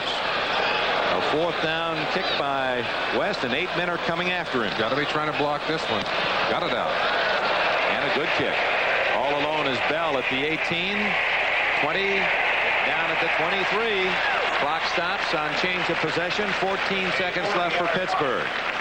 Now that one first down by San Diego ate up the hopes of generating a quick touchdown for the Steelers. Now, if they're going to get anything they need, one of the big miracle plays. You've got to feel that this whole situation seems a little unreal to the Pittsburgh Steelers. Not very many times during this year have they gone into a halftime behind, and certainly not in a game as unusual as this, except perhaps for the game in Cincinnati. And they thought that was just a bad dream. Pittsburgh fans have to be wondering if those aren't imposters out there in those black uniforms today. Charges are for real. And they just prove it again to Terry Bradshaw, who fumbles. Was he down? That's the first sack by the Chargers. No official gesture by the officials. And now the clock comes to an end. Apparently he was down before the fumble. So San Diego cheered off the field by the sellout crowd. They have dominated the Super Bowl champions the first 30 minutes. The score at the intermission: Chargers 21, Steelers nothing. This 1979 National Football League game is brought to you by Dodge. Test drive the new 1980 Dodge cars, engineered with room, styling, ride, and handling. By Betamax, the home videotape recorder from Sony, the one and only. By Hertz, where winners rent. And by Budweiser. For all you do, this Bud's for you. Bryant Gumbel and Mike Adamle welcoming you back to NFL. Back to jam-packed San Diego Stadium, where the Chargers lead the Pittsburgh Steelers 21-0. We go to the second half, and the Steelers will get the football initially. Dick Enberg with Merlin Olsen. I imagine that was a most interesting discussion conducted by Chuck Noll in the Steeler locker room. I don't think he would have to say much to that team. They're a responsible team. They're a veteran team, and they know how badly they played in that first half. A very frustrating time, especially for Terry Bradshaw. Bradshaw has thrown some bad passes during this year, but I don't think it's ever had a quarter or a half any worse than this half. Well, the Steelers will get the ball initially. Mike Wood has it teed up, ready to kick it off. Larry Anderson down at the 5-yard line for the Pittsburgh Steelers. 21-0 San Diego. It's another good kick by Wood. Anderson, who fumbled once in the first half, to the 10. The 20, and wrestled down by Hank Bauer at the 25-yard line. The importance of this game now becomes more and more evident with 4 games to follow this one in the regular season. Quickly looking at the standings, Houston is winning big at halftime. If Pittsburgh loses, the Oilers would move into a tie for first place. Cleveland, with a victory, is right back in the hunt for a playoff spot. Meanwhile, San Diego, with Denver losing by 4 at halftime at San Francisco, would have a chance to extend its lead or at least hold on to a tie for first place. So a most important game. Ranko Harris gets only a couple of yards. In fact, just 2 as we go back to New York. A report from Bryant Gumbel, NFL 79. Bryant Gumbel in New York reporting on an injury in Houston. Dante Pastorini suffered an eye injury in the second quarter. Back here, dropping to pass, number 73. Keep your eye on him. That is Eddie Edwards. He comes in and tries to put an arm around Pastorini. Instead, gets his hand in the face mask. Eye injury to Pastorini. He was taken to the dressing room. He has returned to the field for the second half. We're still waiting to find out if he's going to play. Let's go back to San Diego and Dick Enberg. Thank you, Bryant. Pittsburgh Steelers, a little swing pass to Harris, but he gets only 2 more. Now it's 3rd down and 6, and Harris apparently banged up on that tackle, reaching as if he may have suffered a hip injury, but okay. Franco shrugs it off and back to the huddle he goes. So Dan Pastorini will keep you abreast of that news. That figures in this game that you'll see Thanksgiving afternoon, 3:30 Eastern time, 12:30 in the West. The Cowboys and the Oilers. Dallas now in a three-way tie for first place, and the Oilers trying to move into a two-way tie with Pittsburgh for first place. 3rd and 6 for the Steelers, trailing 21-0. Incomplete, and the Chargers pick up where they left off. Bradshaw was under pressure. Big Wilbur Young, number 99, who has about a 50-pound edge on Jerry Mullins. Drove Mullins and Webster, who had a piece of him, all the way back into Bradshaw. Forced him to get that ball out of there too early. Bradshaw unable to complete it. Young, who said he always played on losers in high school in the Bronx. His team lost 30 in a row. He said his college team, William Penn, lost 30 in a row. He was with a big winner in the San Diego this year, and he's found a home inside a tackle. Colquitt. Fuller, fair catch. San Diego will put it in play at the 37. Fuller's upset with himself. He had a little more running room and more time than he thought. 36-yard punt. Chuck Knoll, a man of dual personalities. Off the field, always quiet, low-key, cerebral, tough, distant in so many ways. But when that game begins, all of those adrenaline and blood flows that any athlete has, and he was a fine player at Dayton and with the Cleveland Browns, takes over, and he can be a tiger on the sidelines. And he can't be too happy as he paces at the start of the second half. Mike Thomas darts forward for a couple out to the 39-yard line. Dick, just glancing back in the first half, you can imagine how badly, much more badly, the Pittsburgh Steelers would have been off had they not been able to stop San Diego on 2 shots in from the 20 and the 7-yard line with interceptions. I mean, this score could be 14 points heavier on the side of the San Diego Chargers. 21-0. Dan Fouts and San Diego leads at 2nd down and 8. Flying the tight end in motion. Fouts, good protection again. Tucks it in. Greenwood tricks him up at the 41. There you see the speed of defensive end All-Pro L.C. Greenwood. Caught the quarterback from behind. Greenwood, Green, Kolb, they all remain from Chuck Knoll's very first draft in '69. Key player, Hollywood Greenwood. Lynn Swan, about as quiet as that pose in the first half. He got nothing. Neither did Stallworth. That's amazing. 2 very, very productive wide receivers. They've not had a chance. Meanwhile, Jefferson caught 5 and Joyner 1. Jefferson a big first half, holding a touchdown. 3rd and 6. Fouts, eaten up at the 32-yard line. Over the top came 58, Jack Lambert. So Lambert, a kind of a delay, and then he charged in on the quarterback. 3rd sack for the Steelers. Watch Lambert. He hangs on the line of scrimmage. He would have taken the back had he gone. Now gets a chance right here. Goes in behind the protection and knocks Fouts down. Fouts waiting as long as he possibly could. Waited a little too long on that play. That was really a good study caught there by Mike Weissman, our producer. Ken Fouts, no relation to Dan, our director. You saw Lambert using his head to make a big defensive play. Jeff West kicking to Theo Bell at the 34. Has some running room now. 40, 50, and he's to the San Diego 49-yard line. So Pittsburgh, good field position. They trail 21-0. Plenty of time. 12 minutes left in the 3rd quarter. So far, that's not for our director, but for the quarterback of the Chargers. We'll be back to determine TC tomorrow night. Chance to watch Little House on the Prairie and then to enjoy Bob Hope as he tours the campuses across the country. Well, that's something I'd like to do someday. We had to go on the road. I'd like to go to the various universities and colleges. Terry Bradshaw, open as Stallworth, his first catch, and he's to the San Diego 23-yard line. This is the Steelers' deepest penetration of the game.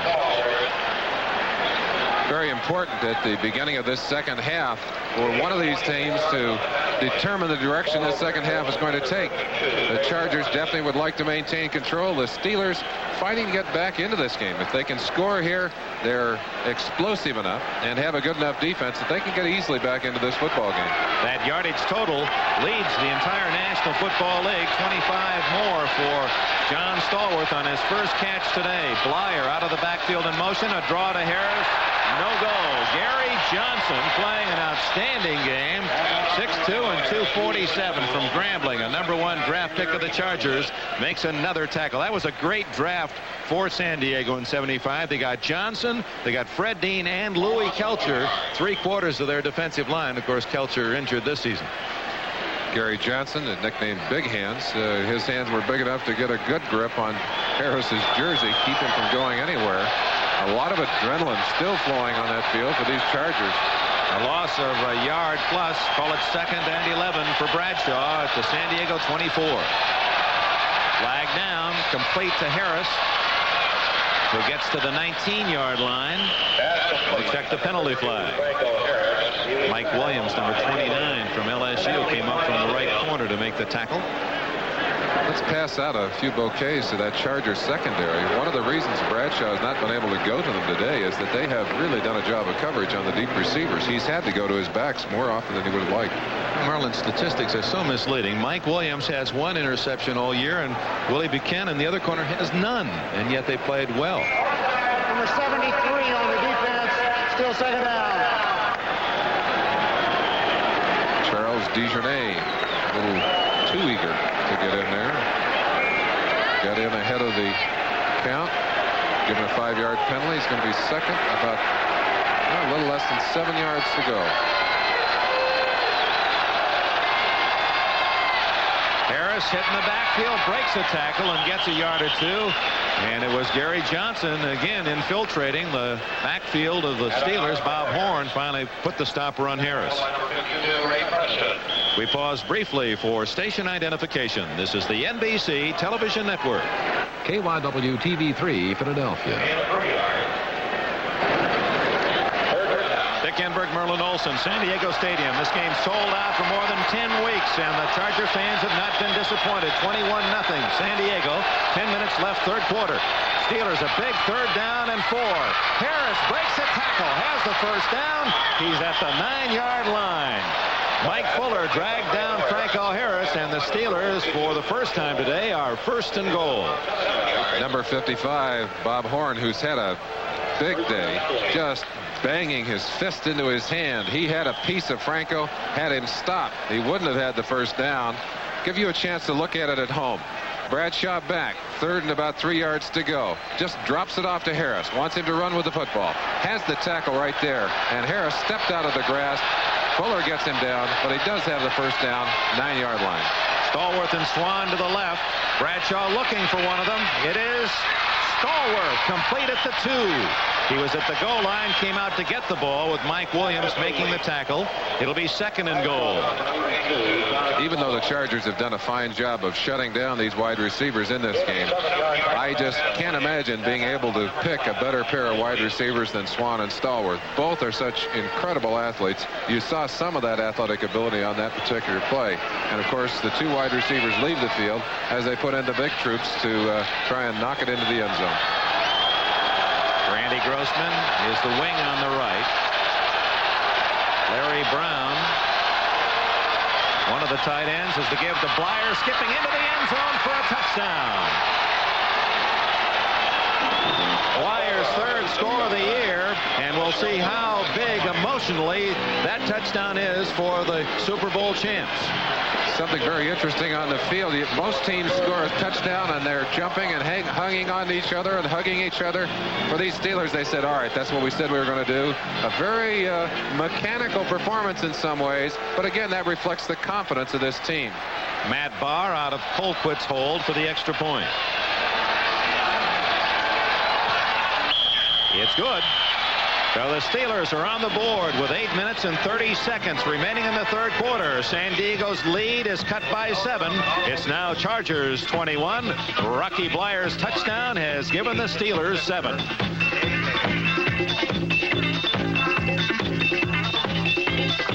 doubleheader again on NBC next Sunday, beginning with NFL 79 at 12:30. It's now 21-7. Pittsburgh trailing San Diego. Artie Owens takes the kickoff to the 20. And he draws the crowd out at about the 26-yard line. And you can see the Steelers fishing for that football. Oops. Kansas City. That renewal of a very emotional rivalry. Kansas City leading Oakland 17-7 in the third quarter. Oakland cannot afford another loss if they're going to entertain some extra games after December. Speaking about emotion, Dick, the Pittsburgh Steelers defense quickly onto the field. A key situation here for them. They need to shut down San Diego, get that ball back to their offense. Suddenly this crowd not quite so noisy in San Diego. Joyner in motion and bounce back to the air from his 26. Complete at the 30 and tackled immediately. Jack Ham wraps up Mike Thomas. Thomas, who went to the University of Nevada, Las Vegas after a freshman year at Oklahoma and was picked by the Redskins in the 5th round of 75. I believe that was George Allen's first draft pick that year, 5th round. I believe it was, too. Thomas doing a good job on that play, but not as good a job as Jack Ham did. Ham quickly on top of him, shut him down. Second, about 6 yards to go on the 31-yard line. Bouts at 50% now. He's 62% for the year. Thomas trying to get outside, breaks one tackle, 33-yard line. He's wrapped up by Robin Cole and J.T. Thomas. Make that Jack Lambert in on the stop. And it'll be short of the first down, 3rd and 3. Again, repeating the news involving quarterback Dan Pastorini of the Oilers. He has a patch on one eye after being struck in the eye in the second quarter of the game against Cincinnati. He's on the sidelines for the Oilers with a patch over the eye. So we'll follow that story. Could be a very critical injury to the Oilers. 5 defensive backs in for the Steelers, and they have 11 men right up on the line of scrimmage on 3rd and 3. And the blitz is on. And they back Good off. pickup. Johnson on the coverage. And almost makes the interception. John Jefferson. Well, that Ron Johnson should sleep well tonight. He's been one-on-one against Jefferson so many times today. That'll break you into a cold sweat. He has done an outstanding job. 11 men up on the line of scrimmage, Dick. And let's watch L.C. Greenwood. Great all-pro. He's going to attack from the outside. They're getting not nearly as much pressure inside as they'd like. That's a 300-pound tackle. Russ Washington that he's getting by. Forced to throw a little bit early and dumps Fouts. Fouts threw the ball long enough, but a great play by Ron Johnson prevented the reception. Well, the Chargers had the ball only 2 minutes. Ooh, a low snap. Jeff West gets away a good kick. Bell at his 24. Flag is down. Bell, 35. 42-yard line goes Bell, formerly of Arizona, but the penalty flag back down at the line of scrimmage, and we'll check that for you. There are several possibilities. An illegal man downfield, and it appears that that's what it is. With that kind of field position, I doubt if they'll ask for a re-kick, Dick. Now Bell, 18-yard return out to his own 42. Illegal receiver downfield, number 51. Penalty is declined. It'll be first down. So San Diego leading 21-0 at halftime. Finds the lead cut to 21-7, and now it's the Steelers with the ball at their 42 as the curtain starting to put a little offensive pressure on San Diego. We'll be back in beautiful Southern California. 6.5 minutes remaining, third quarter. Sweep of the Raiders for the first time in 15 years. Here, Fuller hands to McKnight, who hands to Henry Marshall. He goes 23 yards for a touchdown, and the Chiefs go ahead of Oakland 24-7. The Raiders desperately in need of a win to keep their playoff hopes alive. Let's go back to San Diego and Dick Enberg. A footnote on that score, gentlemen. Terry Bradshaw commented yesterday at practice that he was very impressed with the Chiefs, even though Pittsburgh beat them handily last week. He said he likes their defense. If they get some offense, they're going to be a team of the future. Now they're showing it to Oakland today. Rocky Blyer, first down carry, out to the 46-yard line. 2nd and 6. The Steelers did not have good field position the entire first half. On 8 possessions, they averaged at their own 20-yard line for the start. But on their last touchdown, they began at the San Diego 48, and they begin this possession at their own 42. And certainly, without question, this is a 4-quarter game. You can't just play a great half and leave it in a dressing room. You've got to play 4 full ones. this Pittsburgh team has come back before. In fact, we saw them put 17 points on the board to beat St. Louis earlier in the year. 17 in the fourth quarter, coming from 21-7 down. Harris on the swing. Enters San Diego territory at the 48, close to a first down. Now let's run down all the late games. You've seen most of the finals. Here are the games in progress around the country. Denver has just gone ahead on a John Keyworth run. 9 minutes left, third quarter at San Francisco. Broncos 24, 49ers 21.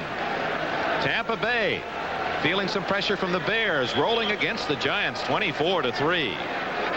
New Orleans, their first place hold in jeopardy as Seattle leads them by 7 in the third quarter. Houston winning big 35-7 with a chance possibly to move into a first place tie with the Steelers if San Diego wins here. And Kansas City leads Oakland, as we told you, 24-7. 3rd and 1. Harris plowing forward. Oh, that's going to be close. That last jackknife move by Franco may have done it. I'm sure we'll have a measurement. It appeared that he got enough for the first down, although Buchanan waving that it's not a first down. We'll let him measure it. Boy, what a tough choice. If it's not a first down, what do you do if you're Chuck Noll? You're just beyond the 50-yard line. You've got to get those points. But do you risk turning the ball over to San Diego at midfield? Well, that may all be academic. Let's just see what that chain tells us. Either 4th or inches or first down Pittsburgh. Want to speculate? I think it's short. It is by the Lynx. Boy, Noel's going to go for it. You're the Super Bowl champions and can't make 4th and an inch, then you know how the logic goes from there. And that's undoubtedly how Chuck Noll is thinking. Boy, this could be the game, even though we're 5 minutes remaining in the third quarter. Chargers could regain some emotion if they stop Pittsburgh. They certainly could, and their fans rooting them on right here, encouraging that defense. They're on their feet. Blyer and Harris behind Bradshaw. Blyer, on second effort, may have made it. He was stopped short, and Blyer somehow stayed on his feet, did the pinball act, rebounded, and charged forward. Watch Rocky Blyer. He's hit in the backfield. Get a chance to see it. It's a cross buck action. 57, Sam Davis trapping right there, but good penetration from the linebacker on the inside. That's number 55, Bob Horn, and Rocky just managed to pull away from him and dive for the first down. What a heart stopper for that bench on the far side of the field. They were afraid he was going to go down. Horn could not have played it any better, made a good solid hit. It was just strong effort by Blyer to save the Steelers' possession at the 47 of San Diego. Bradshaw with both wide receivers left, screens right to Cunningham, and he is going to be wrapped up by Ray Preston, number 52. Boy, he's been playing up to his clipping. Oh, Ray Preston read that screen to the tight end beautifully. That's a play that the Steelers have used effectively during this year, but one that is quite easy to read if you have your eye open for it. And Preston did a beautiful job here. Bradshaw back, trying to sucker him in a little bit, but watch number 52. Ray Preston just come up and bury Benny Cunningham before he could even turn around. His idols, he says, Nick Bonacani. Well, he's played linebacker like the great veteran from Notre Dame, and Jim Brown, and a couple interceptions. Preston has run like old 32. Big yardage needed by Bradshaw. Goes to Swan. Almost intercepted. Willie Buchanan looking for his first of the year, and we have a flag down in the secondary of the Chargers, down at the 40 of San Diego. And I believe it's against San Diego for holding. Watch Bradshaw stepping up into that pocket, get some extra time. If he had put a little more on that football, it might have been in the hands of Swan. But unfortunately, defender able to get up in front of it. Watch Swan work on number 28, Buchanan. Down the field, stepping inside, and now breaking back outside. Contact. Number 52 on the defense. First down. But it was Buchanan, number 28, who stayed right with him and was able to get up in the air and knock it away. The penalty was against Ray Preston for illegal contact. That carries the automatic first down plus the 5 yards. Ball at the 50. First down, Steelers. When you watch Swan running, it reminds you of the former great with the Chargers, Lance Allworth, the way Allworth used to stride through that secondary. Bradshaw scrambling, trying to run it, and slides down at the 47-yard line. and downed hard by Bob Horn. Where was Swan while Bradshaw was scrambling? Let's see if we can search out number 88. Well, a good receiver is going to be scrambling to try and get open so that he can provide a target. Watch Swan. He should see it about right here. Yes, sees it right there. Looks for the opening quickly. Out in front, he's saying, hey, okay, if you want me, I'm here. And, of course, that's what he should be doing right there. Lynn has been shut out in this game thus far. Swan, who has been injured several of the games this season, has not had his usual big year. Franco on second down gets out to the 44-yard line before Gary Johnson can make the tackle. It'll be 3rd and 4 for the Steelers. Chuck Noll, 47 years of age, the winningest Steeler coach ever, trying to duplicate the record set by the Cowboys of occurring in 7 consecutive NFL playoffs. But right now, concerned about these Chargers and the fact that his hold of 1-game lead on first place is in jeopardy.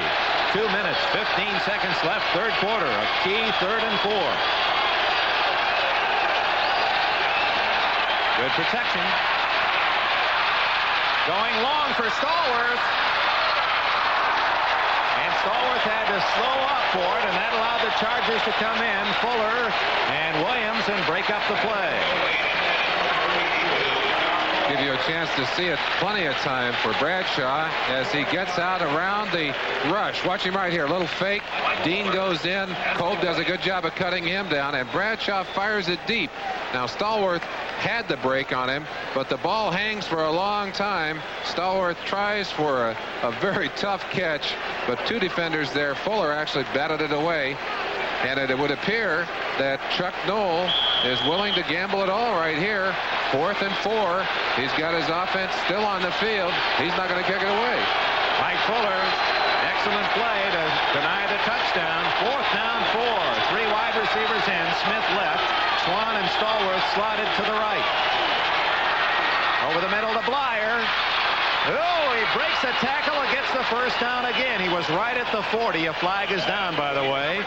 And there was a moment there where it appeared Blyer didn't have enough yardage. But again, the second effort. But it's an offside against San Diego anyway. Leroy Jones jumped inside and lined up offside. But watch Rocky Blyer. What a tremendous day he has had in clutch situations. You saw him pick up a big 3rd down moments ago. Here on 4th down, Blyer catches the ball. He does not have the 4th down. He does not have the first right there. Gets hooked up, dives for it, just stretches out. Big play by the veteran. Rocky Blyer, from Notre Dame to Vietnam, where he won the Purple Heart and the Bronze Star. They said he'd never play football or be really an active athlete again. Proved a lot of folks wrong. Key part to this Super Bowl champion Steelers. 2 minutes left, third quarter. First down from the 37 of San Diego. Pass is too low for Franco Harris down at the 35. Bradshaw a little unhappy with himself on that throw. Just realizing that Lynn Swan has been shut out today. I can't help but reflect on a comment that Glenn Edwards made to him in the locker room, Dick. Glenn had gone in to say hello to his old teammates. Of course, he played in Pittsburgh, and as he was about to leave, he said, well, see you guys later, and turned to Swan. He said, I'll see a lot of you. Most of it has not been from behind. Swan has been checked well. 2nd and 10. Pittsburgh at the 37 of San Diego. Final 2 minutes, third quarter. San Diego leads 21-7. 5th defensive back is in for the Chargers. Bradshaw's in trouble. He was hit in the arm as he delivered that ball toward Lynn Swan. Fred Dean put the pressure on Bradshaw. He's working against John Kolb, number 55. Kolb, the left tackle of the Steelers, has not allowed a man to beat him yet and sack Bradshaw. That was pretty close. Dean got a piece of Terry and forced the errant throw. But Kolb, the muscular 262-pounder veteran from Oklahoma State, has really shielded his quarterback well. Reminds me of JoJo Starbuck, who introduced me to John Kolb earlier in the year and said, I'd like you to meet Mr. Kolb. He is a nice man. He keeps my husband healthy in one piece, and he's done that very well. He has had his hands full with Dean, though. Dean has been in there many times today, has not sacked Bradshaw, but been in his hair all day long. Third and 10 from the 37. Here comes Dean again, but Bradshaw going deep for Smith. Too deep. Coverage by the 5th defensive back, Jerome Dove, number 48. Now Bradshaw, 3 straight misfires. And again, I think they're going to go for it. I can't help but feel that maybe they would have been better off chipping at it a little bit instead of trying to get it all in one play. It seemed like they, again, Bradshaw certainly capable of choosing his plays well in most situations, but I hate to second guess, but I think they might have been better off if they'd have chosen to be a little more conservative in their choices of plays here in this quarter. Noel is going to gamble for the 3rd time on 4th down, although at this point it's not that big a risk. Even if he fails, San Diego gets the ball around their 35. 4th and 10. 3 wide receivers. And the backs are in the pattern as well. And Bradshaw's in trouble. There's Swan. Broken up and intercepted. Woody Lowe. Back to the 35, the 40. Now he could go. 50, 40. Bradshaw to beat. Touchdown! Or did he get in? Yes! Touchdown, Woody Lowe! Oh, my!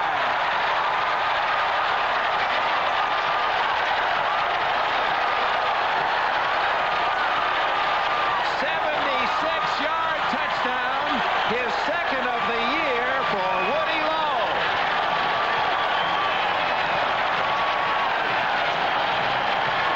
You get a taste of what the feeling is on the other side. The tremendous happiness and emotional explosion of Coriolis Chargers and the almost dejected look of the Pittsburgh sidelines. They were sure they were still in a good hitting position in this game. Woody Lowe may just have put them out of it. And it was not Lowe that made the big play. We're going to have to check on the man who came up to bat the ball away. It was Glenn Edwards who came up just as Swan was going to catch the ball. Edwards was the man who deflected it with that flying move, and a carom catch by Lowe, and then he ran it well. 76 yards, got some good downfield blocking. Try for point by Wood. It's good. So just when it appeared the Steelers were going to get right back in it, it goes the other way. Well, you see the feeling there, and let's take a look at the pass that leaves Bradshaw feeling that way. He scrambles to get away from the pressure. Dean coming in on him, sidesteps him, didn't quite get as much zip on that pass as he would like to have had on it. Edwards, 27, bounces it high. It's a tip drill. Woody Lowe, 51. Beautiful pick up there, and just, he looks like a halfback too. He impressed him running well today. Woody Lowe needs a gas station down there somewhere. Looks like he's about to run out. Finally just says that's enough, dives it in. The ball pops loose. Wow, a close play there. That very nearly was a 75.5-yard run to a fumble. The Pittsburgh ruled a touchdown. We have a timeout. 1:19 left in the 3rd quarter. Chargers 28, Steelers 7. So turnovers continue to play a big part of this game. The Chargers just take one back, 76 yards. We'll show it to you again. Fumble right on the goal line, but ruled a touchdown. 28-7 San Diego. Rick Mosier, he fumbled. 13-yard line.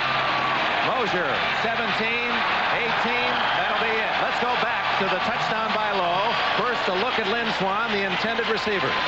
Swan running a pattern across the middle, breaks outside. Number 45, Stringert, is on him. Swan is open right here, and had Bradshaw gunned that football, he might have had it. But you see the play by Edwards?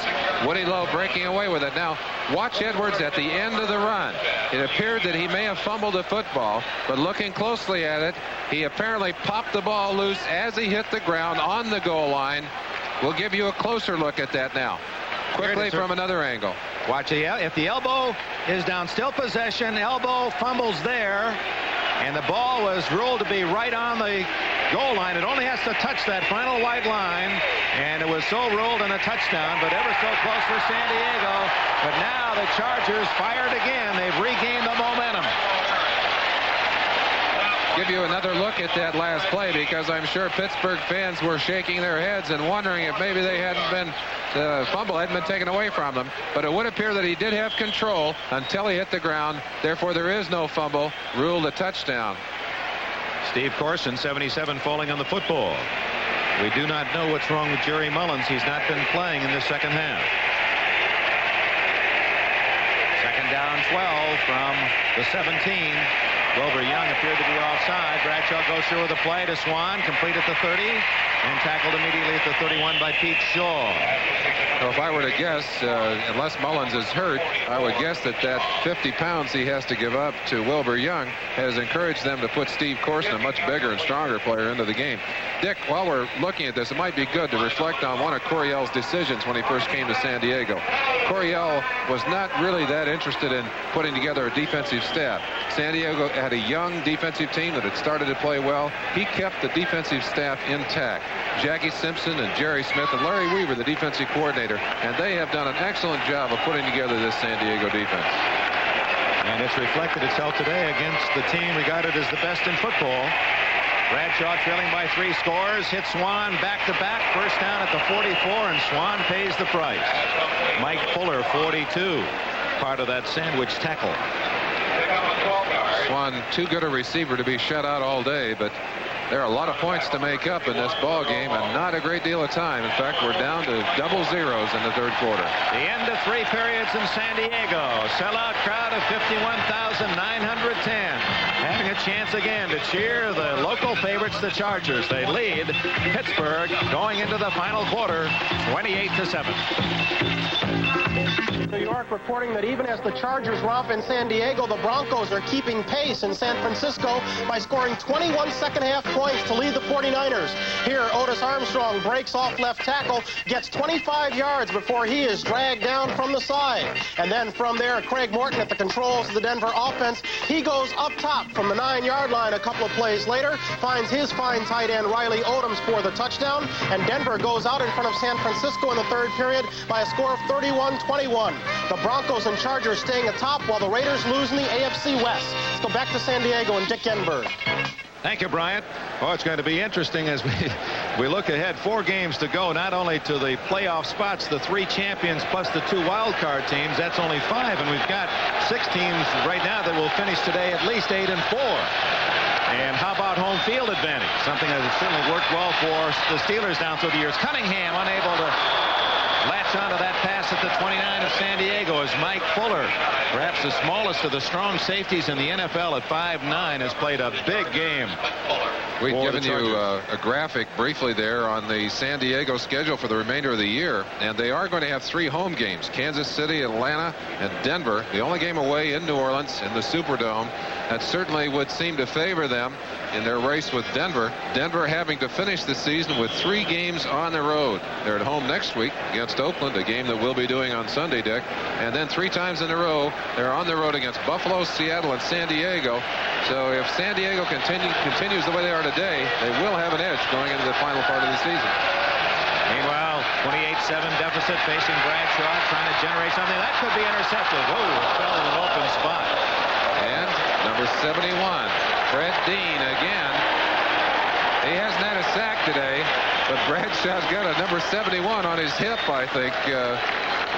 They call him Mean Dog Dean because he hounds quarterbacks, and Bradshaw would have to agree with that. And ironically, they both went to the same school. They're not humming the alma mater back there. They're both from Louisiana Tech. Dean trying to track down the man who preceded him, Terry Bradshaw. There's a pretty mean man in his own right. Jack Lambert, the linebacker of the Pittsburgh Steelers. Count Dracula of the Steelers. And stab. 3rd and 10 for Bradshaw. Completes to Stallworth. Can't break out of the tackle at midfield, so short of the first down. It appeared he was going to free himself from Woody Lowe's grasp, but Lowe, the touchdown maker, able to stop Stallworth shy of the first down. That's one of the things that makes Stallworth such a great receiver, is his ability to run with the football after he catches it. Woody Lowe, number 51, whom you saw stealing that pass and carrying it for the touchdown moments ago, did an extraordinarily fine job of hanging on to Stallworth's foot, not letting him get away.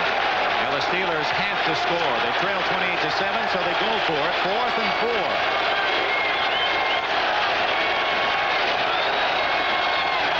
Bradshaw in trouble. Gary Johnson got through cleanly. Down goes Bradshaw, and with him may well be the hopes of the Steelers today. San Diego defense should get a standing ovation as it comes on.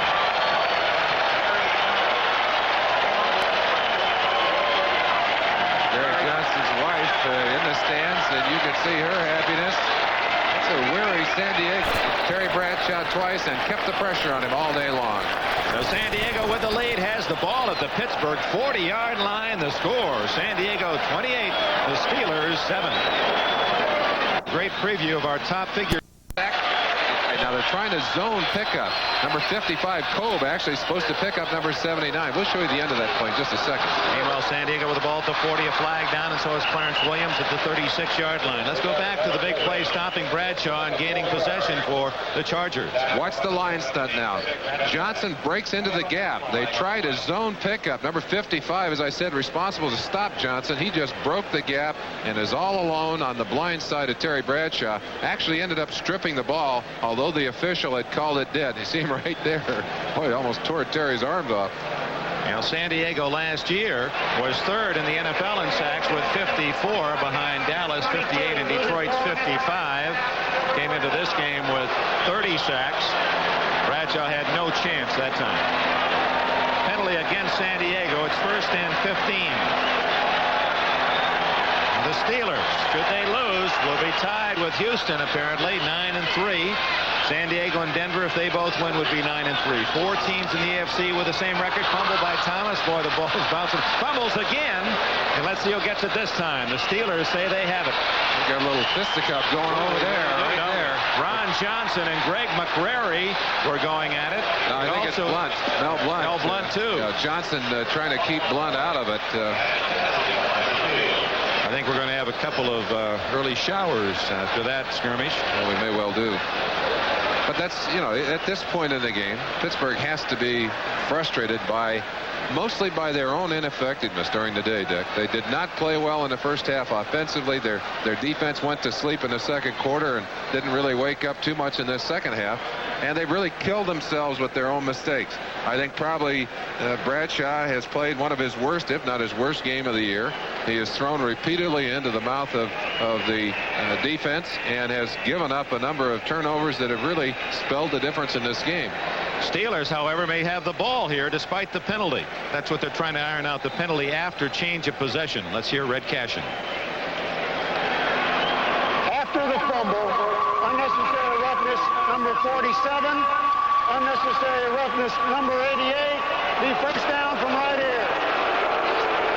No word that either man had been tossed out of the game. Here's the fumble by Thomas, who had trouble right from the beginning. Ball drops, comes right back up into his hands, but I think he relaxed a little, never got it tucked away.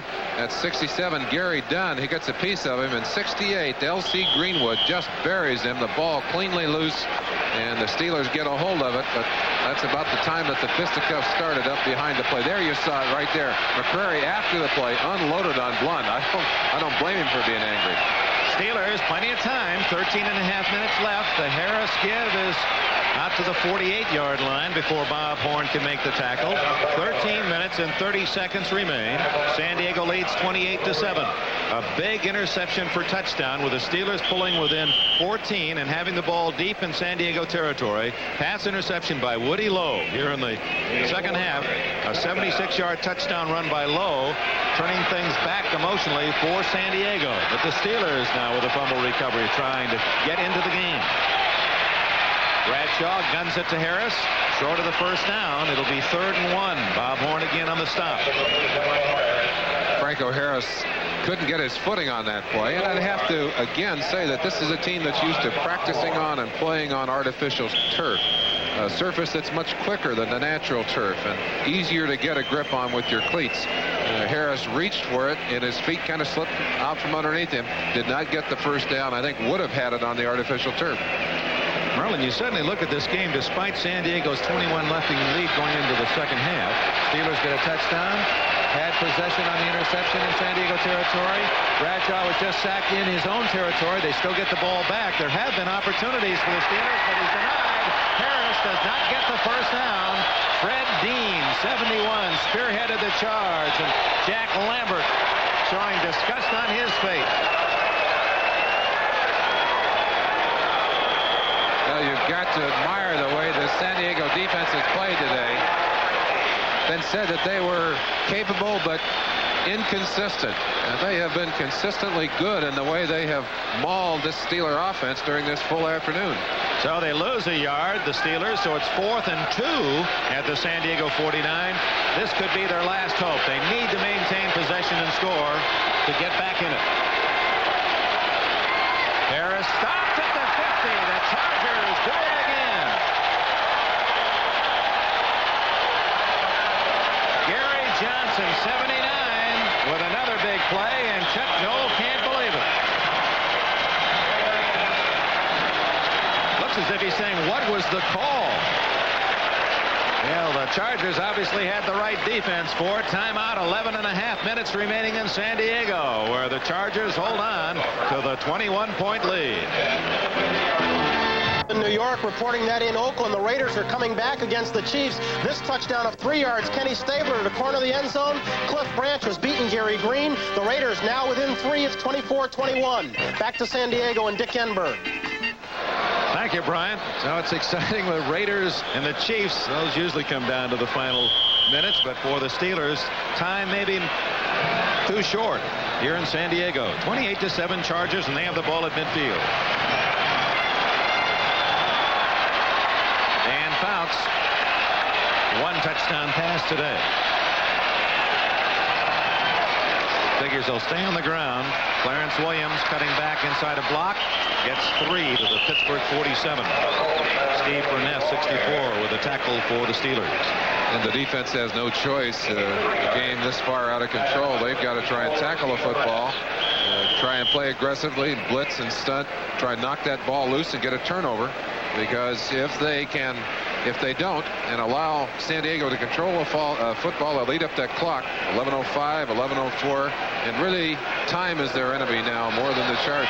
Dwayne Woodruff, number 49, has replaced Donnie Shell at safety. 2nd and 7. Thomas, good head of steam, gets down to the 43-yard line, where it'll be 3rd down and 3. Jack Ham made the tackle. And the Chargers trying to grind out some first downs on the ground, chew up the clock. It's running at 10:35 here in San Diego. Chargers have led throughout, capitalizing on Pittsburgh mistakes throughout this game. I don't think Terry Bradshaw is going to want to sit by Chuck Noll on the way home from this one. If anyone's going to want to sit next to Chuck. I'm afraid that airplane flight is going to be long, too. We've seen a couple of teams who had long flights home these last few weeks. 3rd and a long 3. Thomas has a block in front. Wilkinson has a first down all the way to the 31 of Pittsburgh. Blunt and Thomas made the stop, so that answers the question whether Blunt and McCrary were thrown out for their little tete-a-tete. Apparently not. Big play by the San Diego offense. Mike Thomas breaking around, breaking containment. But as you'll often see in a game where you're playing from behind, playing catch-up football and trying to tackle a football, trying to make the big play, very often people are trying to do too much, and they leave some gaps in that defense. Thomas capitalized on one, got a big first down. And the clock running 9.5 minutes left. Thomas again. Can't get through that curtain. Stopped right at the 30-yard line. Ham leading the charge of the Steelers. One of the things that's unique about the San Diego Charger team is that they signal all the offensive plays in from the sideline. But Coach Gibbs calls them upstairs. Jim Hannafin right there on the right-hand side signals them in. Now that's George Perlis on the left side signaling in the defense. So you have a rather unique thing here. 2 coaches on the sideline directing offense and defense and sending in the plays. George Perlis not too happy about the response he's getting, almost as if they're not paying attention to him. Or it doesn't seem to do any good anyway. 2nd and 9. Thomas hit in the backfield and dropped for a loss at the 32-yard line. Now, Merlin, with that kind of signaling in of offense and defense, in baseball, sooner or later, someone in that dugout's going to pick up the signs and burn you with it. Why not in football? Well, it can be done, but the problem is then signaling. There's Lambert, by the way, looking over at his coach on the sideline. Now, if a quarterback were to be looking at George Perlis and could pick up his signals and then call his play, knowing what the defense was, he would have an advantage. So very often, you'll see a defensive coach signaling and looking at the quarterback to make sure he's not looking in. Difficult to get the signals in from the sideline in time to help the quarterback. Fouts on 3rd and 11 into a passing situation, and he's got a man wide open. Williams loses the touchdown. Oh, my. Well, they've had almost everything go right. That would have been some additional icing on the cake. Clarence Williams has had a great year, has a lot of touchdowns on the year, most of them by running. But Fouts, again, not afraid to throw under any kind of circumstances. And here he is, almost getting brushed on the backside. Dwight White, pass off, beautifully thrown. Williams adjusts nicely. That was 49 Woodruff that he broke away from, but Williams unable to hang on to it in the end zone. That old football expression, hitting him in the numbers, that was right on his number 40, almost too easy. Now Fouts probably saying philosophically, hey, save it when the time we may really need that catch. West, good kick down at the 7-yard line. Downfield, the pounce on it was Billy Shields. It appeared, no, it was 56 Bob Rush, the man who snapped the ball. Now the Steelers have the ball with less than 8 minutes remaining in the game in San Diego. And the Chargers, before this big sellout, lead 28-7. Thanksgiving Day, enjoy a special edition of NFL 79. Then it's a Texas shootout as Earl Campbell and the heavy-hitting Houston Oilers come to call on Roger Staubach and the Dallas Cowboys. Turkey and Texas football, Thursday on NBC. The eyes have it. That tells the whole story. Mr. Knoll and Mr. Bradshaw. 28-7 San Diego. And on Thanksgiving Day, it'll be Bum Phillips and Tom Landry. Couple of unique coaches, much different in their approach. Well, they are contrasts, aren't they? Look forward to that game. Hope you'll join us on the holiday. Bradshaw. Harris. Out of bounds at the 12-yard line. Short yardage. 2nd and 5. Bob Horn ran Franco out. Dick, looking at that picture of Chuck Knoll and Terry Bradshaw, one of the things I'd like to say for Bradshaw, he's not afraid to tell you he had a bad day. And I'm sure if we could get him on the microphone and say, what kind of day have you had? He'd tell you he's had a lousy day. And this whole team, the Pittsburgh Steelers team, are unique in a way because they don't point the finger at each other. If they've done something wrong, they say, hey, I made a mistake or I blew a play. Now, that's the kind of thing you can come back from. If you don't admit you've made mistakes, as some football players won't, it's impossible to correct those errors. It's really a good point. Deflected and intercepted. Mike Williams has it at the 18-yard line. Randy Grossman made the tackle, and the Chargers have another turnover. 7 today. That wasn't Bradshaw's fault. That was just a good defensive play on the deflection. Well, many of the plays today have been forced by an aggressive defense. Bradshaw back. Of course, he's looking to get some points on the board. Save a little face at this point in the game. Rifles the ball. Under pressure from Dean. And Dean hit him just as he threw that ball. Ball tipped by Johnson. Up in the air. Picked off. Now watch Bradshaw's reaction. You know this has been a very long day for him. And this is just kind of the capper on the whole thing. Hit right there. Throws the ball. That was actually Wilbur Young, I believe, 99, that tapped it. But watch this. He almost doesn't want to go back to the bench, and I don't blame him. Mike Thomas down to the 8-yard line, close to 10 yards for Thomas. Wilbur Young, the giant defensive tackle, who stretches like a sequoia in that defensive line for San Diego, used his 6'7" frame to bat one of Bradshaw's passes to a teammate, and San Diego leads 28-7 and charging for more. The score here in San Diego with 7 minutes left in the game is 28-7 San Diego. They've got a hot one going in Kansas City and Oakland. Let's go now to Oakland and Merle Harmon.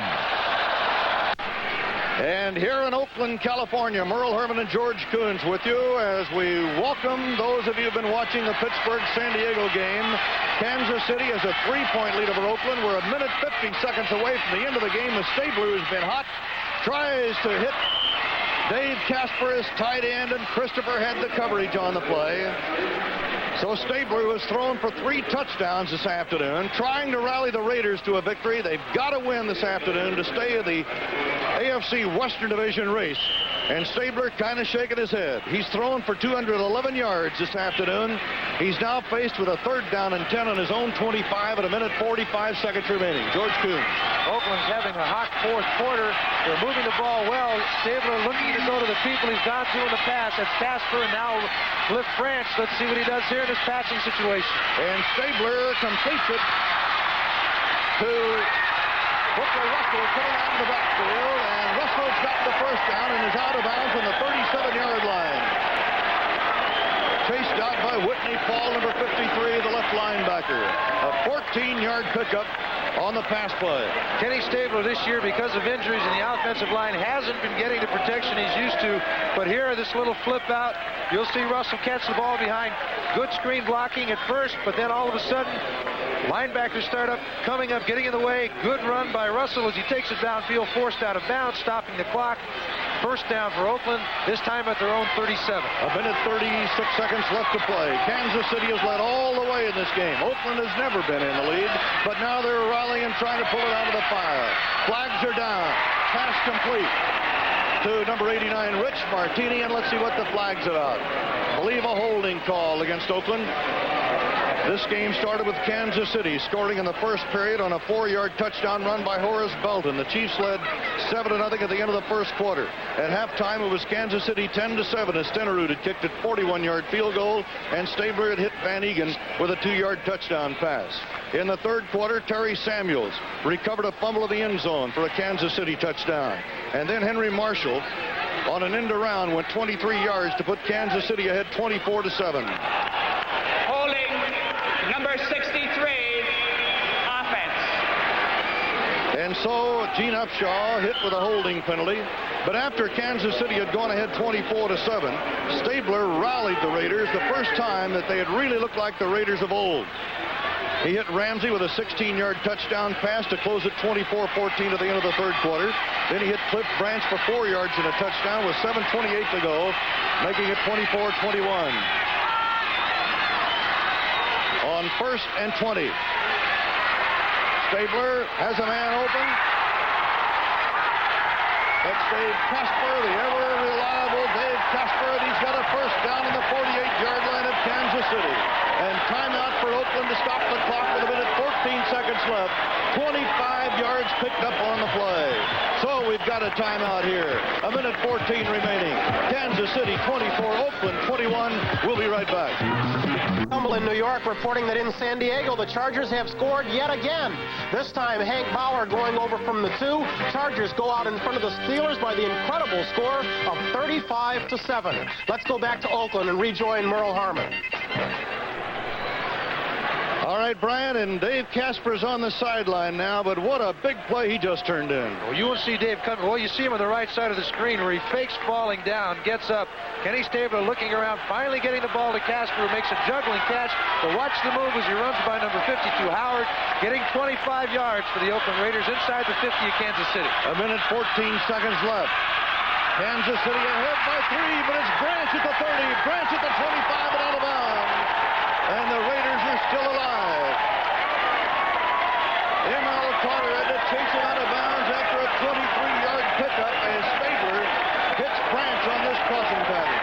Cliff Branch, 9.5 speed on a crossing pattern. You see what happens. Number 26, Barbaro, trying to stay up, but can't. As Branch turns it up, only a good pursuit angle by number 42, Carter, takes him out of bounds as Oakland has a 1st down on the 25-yard line of Kansas City. Kansas City has not won in Oakland since 1970 when they beat the Raiders in the AFL championship game. Coming up right after the game, the big event. The Little House here in primetime Sunday, 7 o'clock Eastern on NBC. 1st and 10, 25-yard line of Kansas City. Stabler at the 20 hits his man again. And it is Rich Martini. Martini at the 20-yard line. It'll be 2nd down 5 and the clock running and showing 53 seconds left. The Raiders are down by 3. The Raiders have to win this ball game for any hopes of getting a playoff spot in the AFC West. Stabler fires incomplete. The coverage on Martini was solid by number 24, Gary Green, and Stabler just simply threw the ball away. Stabler again getting a four-man rush with everybody else dropping back in passing here. Kansas City using a four-man line that time, but not getting enough time to get the ball to Martini. Again, everybody covered in the part of Oakland, not the fault of the Oakland offensive line. Kenny Stabler's got to be wondering what to pull out of his bag of tricks now with 38 seconds left in the fourth quarter. Tom Flores in the dark sweater, former Oakland quarterback assistant coach in his first year as head coach. He's had lots of injuries this year, but he's kept this team together.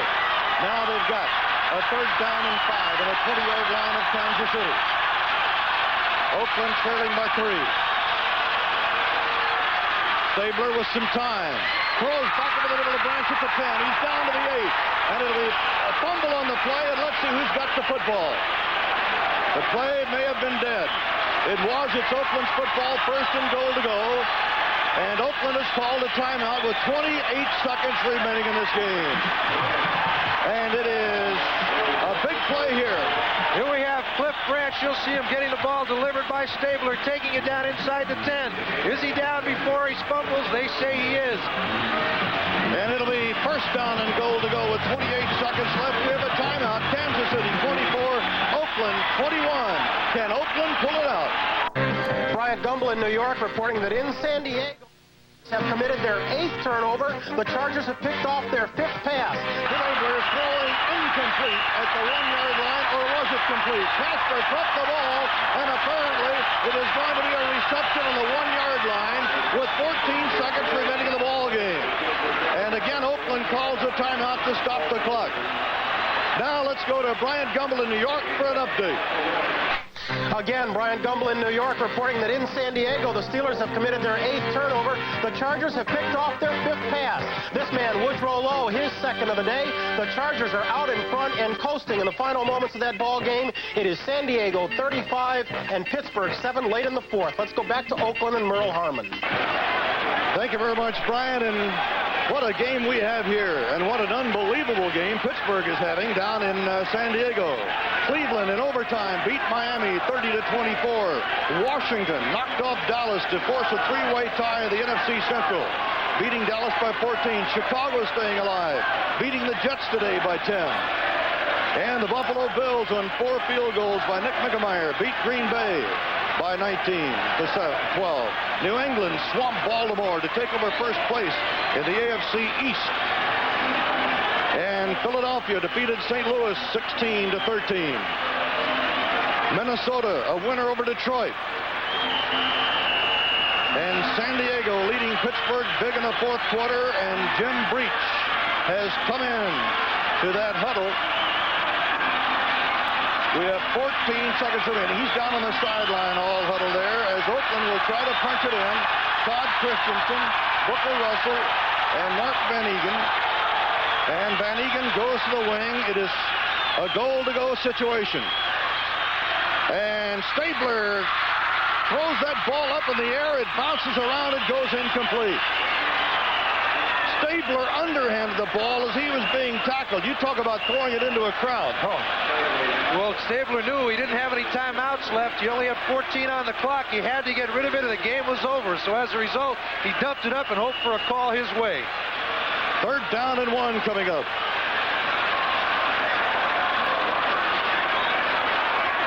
The Little House Years will be seen immediately following the conclusion of our football coverage over most of these NBC stations. On the West Coast and most Mountain Time Zone stations, it will be seen in its regular time. Jim Breach will try to tie the game with 8 seconds left.